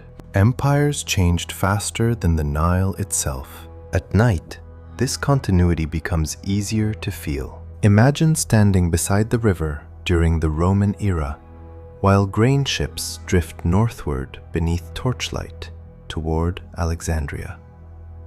Then, imagine the same shoreline centuries later, beneath Islamic rule, hearing Arabic prayers rise from nearby mosques, while traders unload cargo from distant regions of Africa and Asia. The languages change, the rulers change, the religions change, but the river remains. Perhaps that is what makes the Nile so difficult to separate from the idea of civilization itself. It connected worlds that otherwise might never have touched each other directly. Greek philosophers, Roman governors, Egyptian priests, Nubian traders, Arab scholars, and Mediterranean merchants all became part of one long human story, shaped by the same water moving north through the desert. And the river absorbed all of them. Some cities rose to incredible wealth before fading into ruin. harbors filled with ships before silting over. Dynasties declared themselves eternal before disappearing into history. Yet the Nile continued carrying water from Central and Eastern Africa toward the sea, exactly as it had long before any empire arrived beside it. The civilizations surrounding the river constantly reinvented themselves. The Nile never needed to. For thousands of years, the Nile controlled Egypt. Kings ruled beside it. Empires taxed it. Priests prayed over it. Farmers waited for it. Entire civilizations rose and fell according to the rhythm of its floods. No ruler, no matter how powerful, ever truly commanded the river itself. Then, in the modern age, humanity attempted something ancient Egypt never fully dared to imagine. It tried to control the Nile completely. At first, the idea probably felt irresistible. The river had always carried a contradiction inside it. The annual floods brought fertile soil and life, but they also carried uncertainty. A flood too weak could trigger famine. A flood too strong could destroy villages, fields, and infrastructure. Modern governments looked at this cycle and saw something that engineering might finally solve. What if the floods could be regulated? What if water could be stored during wet years and released during dry years? What if electricity could be generated from the river itself? What if the Nile could become predictable at last? These questions slowly reshaped Egypt during the 19th and 20th centuries. Earlier rulers had already attempted smaller-scale river control projects, including canals and low dams. But the most dramatic transformation arrived with the construction of the Aswan High Dam in the 1960s. Rising across the Nile in southern Egypt, the dam represented one of the largest engineering projects in modern African history. And in many ways, it worked. The dam allowed Egypt to regulate floodwaters far more effectively than before. Massive reservoirs stored water for irrigation during dry periods. Hydroelectric turbines generated electricity for growing cities and industries. Seasonal flooding that once controlled Egyptian agriculture for thousands of years suddenly became manageable through modern engineering. For the first time in history, the Nile no longer behaved entirely according to natural rhythms. Human beings had inserted themselves directly into the system.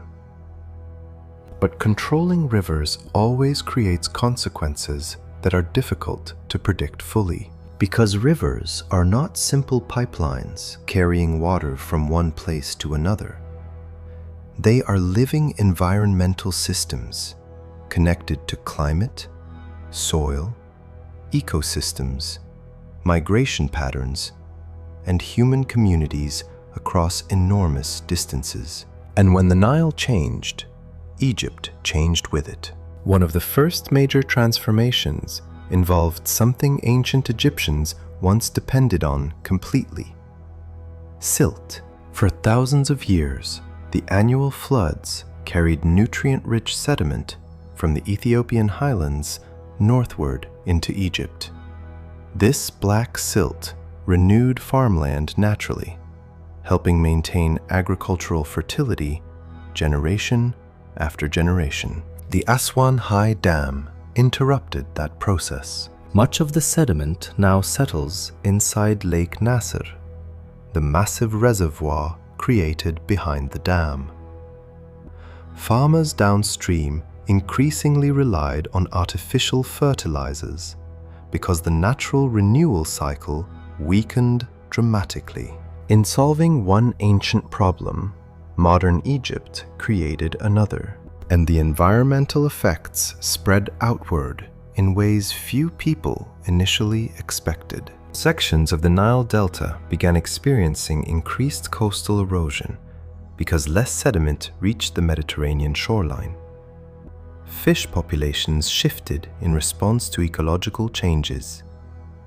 Wetlands evolved differently. Some agricultural areas experienced rising soil salinity due partly to altered irrigation patterns. None of this meant the dam was a failure, but it revealed something important about large-scale environmental engineering. Rivers that support civilizations for thousands of years become deeply interconnected with ecosystems in ways difficult to redesign cleanly. The Nile resisted total simplification, even in the modern world. And perhaps nowhere was the emotional complexity of the project more visible than at Abu Simbel. The temples of Abu Simbel had stood near the Nile since the reign of Ramesses II, more than 3,000 years earlier. Massive stone statues carved into cliffs watched over the river while dynasties rose and disappeared around them.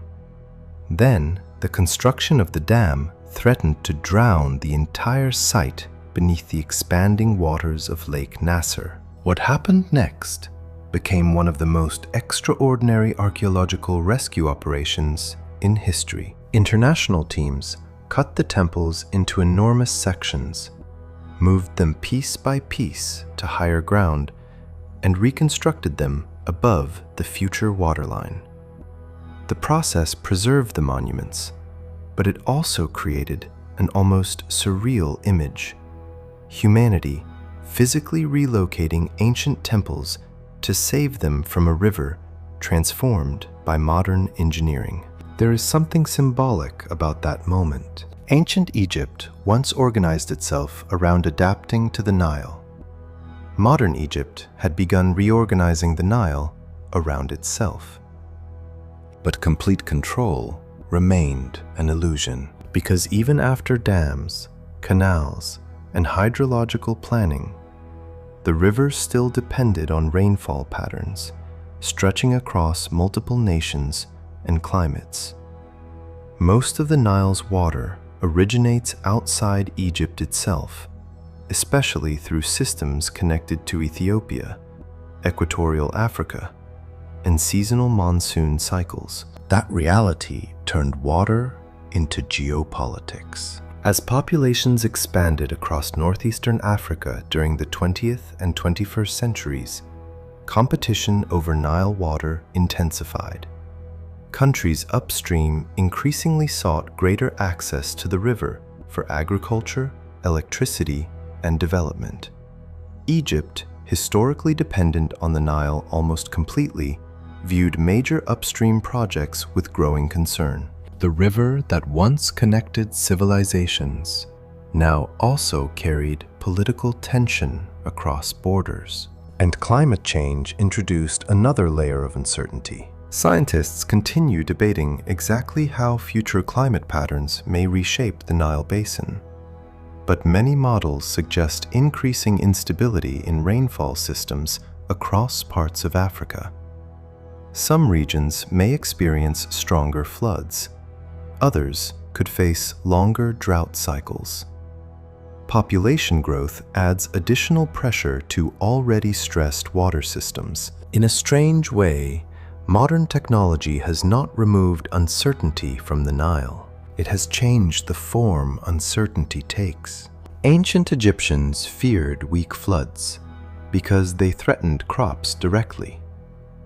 Modern governments worry about reservoirs, water sharing agreements, infrastructure demands, energy production, and long-term climate shifts across an entire continent. The scale changed, the dependence did not. And despite all the engineering surrounding the river now, traces of the old Nile still remain visible. In rural areas, farmers continue organizing daily life around irrigation cycles. Palm trees still rise beside narrow canals branching from the river. Fishing boats drift along sections of water at sunrise, much as they did centuries ago. Beyond the green corridor of cultivation, the desert still waits exactly where it always has. The modern Nile exists between two worlds at once. Part of it belongs to satellites, hydroelectric systems, political negotiations, and modern cities glowing at night. Another part still belongs to older rhythms, reeds moving in warm wind, birds crossing wetlands at dawn, water carrying reflections beneath desert stars. And perhaps that tension explains why the Nile continues feeling psychologically powerful, even now. Because humans transformed the river without ever fully escaping dependence on it. At night, Lake Nasser creates a particularly strange atmosphere. The reservoir stretches across southern Egypt and northern Sudan like an inland sea formed by human decision rather than natural geography. Beneath its waters lie flooded landscapes, ancient settlements, archaeological sites, and forgotten shorelines erased by the modern reshaping of the Nile. Entire pieces of historical geography disappeared underwater permanently, and somewhere beneath the surface, the old river still exists. The original Nile channels, ancient paths carved over thousands of years, remain hidden below the reservoir. The modern lake covers landscapes once crossed by traders, pilgrims, fishermen, and farmers long before the dam existed. There is something haunting about that image. Humanity altered one of the world's most ancient rivers so dramatically that entire environments vanished beneath engineered water. Yet even after all this transformation, Egypt still cannot survive without the Nile. More than 90% of the country's population remains concentrated near the river and delta regions. Step away from the water long enough and the environment becomes overwhelmingly dry again. The green corridor still cuts through the desert exactly as it did in the age of the Pharaohs. Technology changed the relationship. It did not erase it. And perhaps that is the deeper story hidden inside modern Nile engineering. Humans often speak about conquering nature, but large river systems rarely stay conquered forever. Every intervention creates new dependencies, new vulnerabilities, and new questions stretching far into the future. The Aswan High Dam solved devastating flood cycles, expanded electricity production, and helped modernize Egypt in profound ways. At the same time, it altered ecosystems, reshaped agriculture, changed fisheries, transformed sediment flow, and submerged ancient landscapes beneath artificial water. Control always comes with trade-offs. The Nile has taught that lesson repeatedly across history. Empires once believed they understood the river completely before droughts disrupted their assumptions. Modern societies built dams and satellites, yet still worry about rainfall patterns beyond their borders. Ancient farmers watched flood levels anxiously beside stone nilometers. Modern governments monitor reservoirs and climate models with similar unease. Different tools, same dependence. And through it all, the Nile continues flowing northward through Egypt, beneath bridges, cities, dams, and electric lights, exactly as it flowed past temples and pyramids thousands of years ago. The river changed, human civilization changed with it, but neither ever became fully separate from the other. If the Nile disappeared, Egypt would not slowly fade away over centuries. Most likely, the transformation would begin almost immediately. The green ribbon cutting through the desert would shrink first. Irrigation canals would dry gradually beneath the sun. Agricultural land that had supported human life for thousands of years would begin hardening into dust and salt. Cities built beside the river would face pressure unlike anything in their history. And beyond the narrow corridor of water and farmland, the Sahara would still be waiting exactly where it has always been. Silent, vast, patient. From space, modern Egypt already reveals how fragile the situation truly is. At night, the country appears as a glowing line stretching through darkness. Nearly all major population centers cluster tightly along the Nile and the Delta. Beyond them lies one of the harshest desert environments on Earth. The Nile does not simply help Egypt survive. It creates the conditions that make large-scale civilization there possible at all. That has been true for more than 5,000 years. And perhaps the strangest part is that the ancient Egyptians understood this vulnerability more clearly than many modern people do. They lived close enough to the river to feel its importance every day. The flood failed, crops weakened, water levels dropped, fear spread.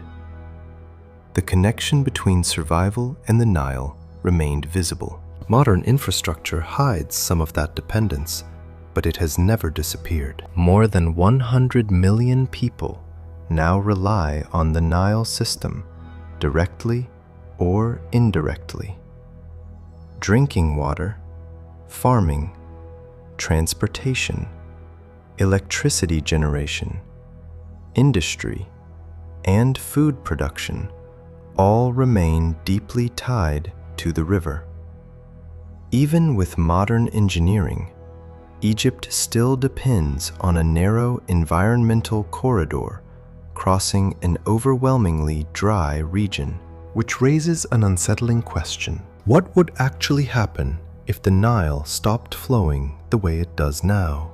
A complete disappearance is extremely unlikely in the foreseeable future. Rivers this large do not simply vanish overnight under normal conditions. But partial reductions, major long-term drought shifts, political disruptions, or severe climate-driven changes could still reshape the Nile basin dramatically over time. And history suggests the system may be more fragile than it appears. Climate records indicate that northeastern Africa has experienced major environmental changes before. Thousands of years ago, large parts of the Sahara were wetter and greener than today. Lakes existed where only desert remains now. Human populations moved across landscapes that later became nearly uninhabitable. The environment changed slowly enough for some communities to adapt. Others disappeared. The Nile became increasingly important, partly because the surrounding world dried around it. And there are signs the climate may continue changing. Modern researchers studying rainfall patterns in East Africa continue debating how global warming may affect the Nile basin long term. Some models suggest heavier seasonal rainfall in certain regions. Others point toward greater variability and instability. Extreme droughts could become more frequent in some areas, while intense flooding increases elsewhere. The uncertainty itself is part of the problem. Because civilizations depending heavily on stable water systems become vulnerable when predictability weakens. And unlike ancient Egypt, modern Egypt supports vastly larger populations concentrated around the same river corridor. This creates pressures the ancient world never faced. A reduced Nile would affect agriculture first. The Nile Delta remains one of the most fertile regions in Egypt, producing enormous quantities of food despite the surrounding desert. Irrigation systems spread river water across fields growing wheat, rice, vegetables, fruit, and other crops, supporting millions of people. Without reliable water flow, much of this system would struggle rapidly. Saltwater intrusion from the Mediterranean already threatens sections of the delta as sea levels rise and sediment flow changes. If freshwater pressure weakened significantly, salty water could move farther inland into farmland and groundwater systems. The delta itself could begin changing shape, and the consequences would extend far beyond Egypt. The Nile Basin connects multiple nations across northeastern Africa.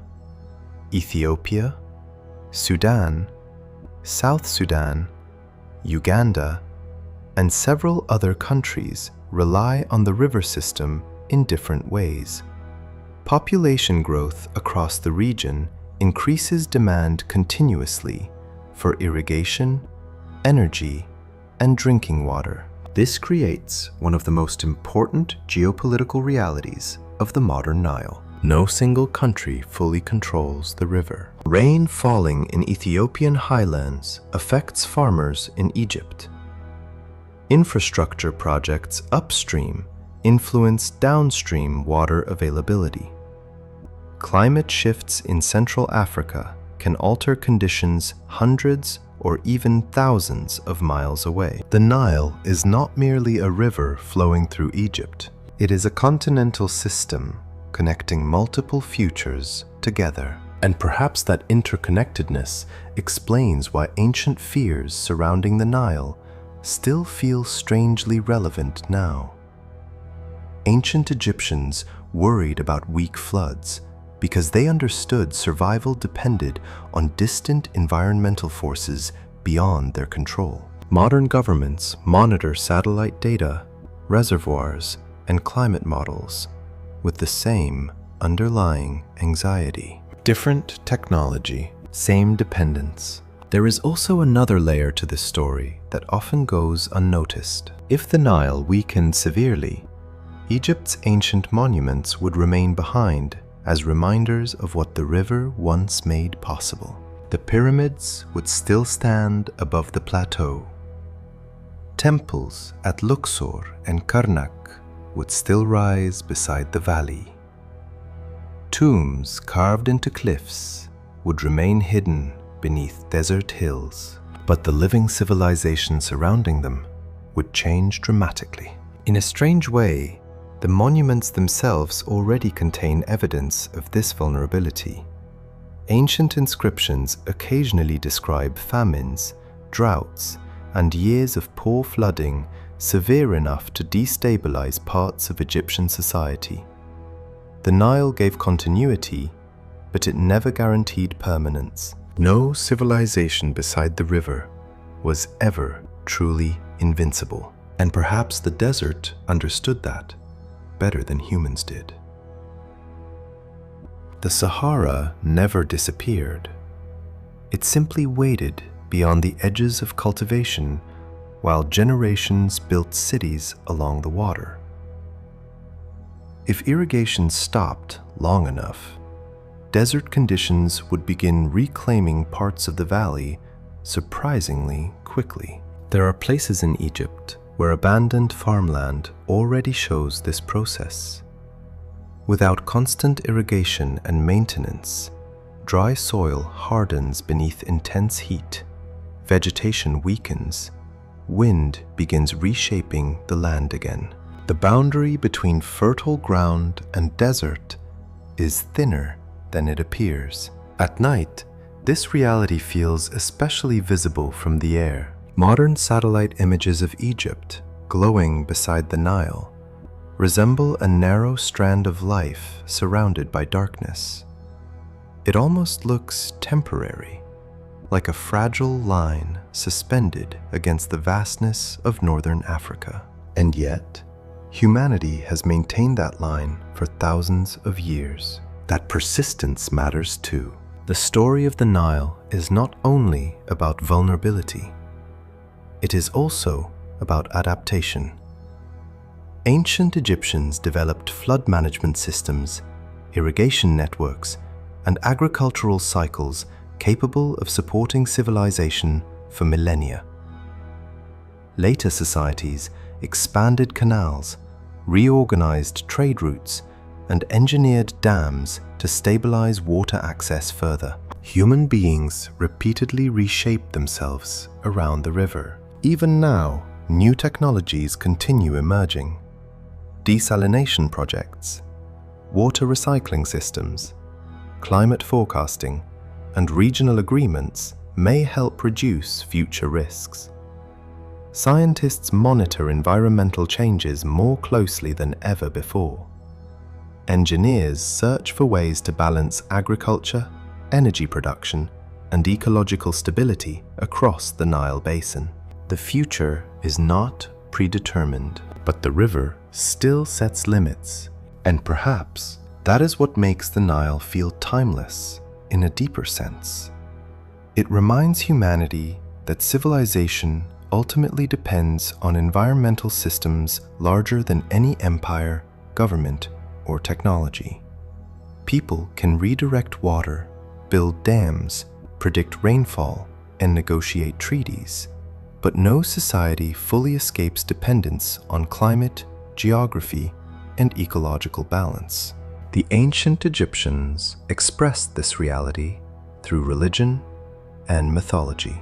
Modern civilization expresses it through science and infrastructure, but the underlying truth remains remarkably similar. At dusk, the Nile still carries a strange emotional weight, difficult to describe. The river moves northward through fields, cities, temples, bridges, and deserts, exactly as it has for thousands of years. Boats drift across water reflecting the last light of evening, while palm trees sway against warm wind coming off the valley. It is easy to imagine the river as eternal, yet nothing on earth truly remains unchanged forever. Rivers shift course. Climates evolve. Civilizations expand and collapse. Coastlines move. Wetlands disappear. Reservoirs rise. Populations grow. Even the Nile, ancient as it feels, exists inside a constantly changing world. And maybe that is the final mystery hidden inside its story. The Nile did not merely create Egypt. It taught generations of people how fragile civilization actually is.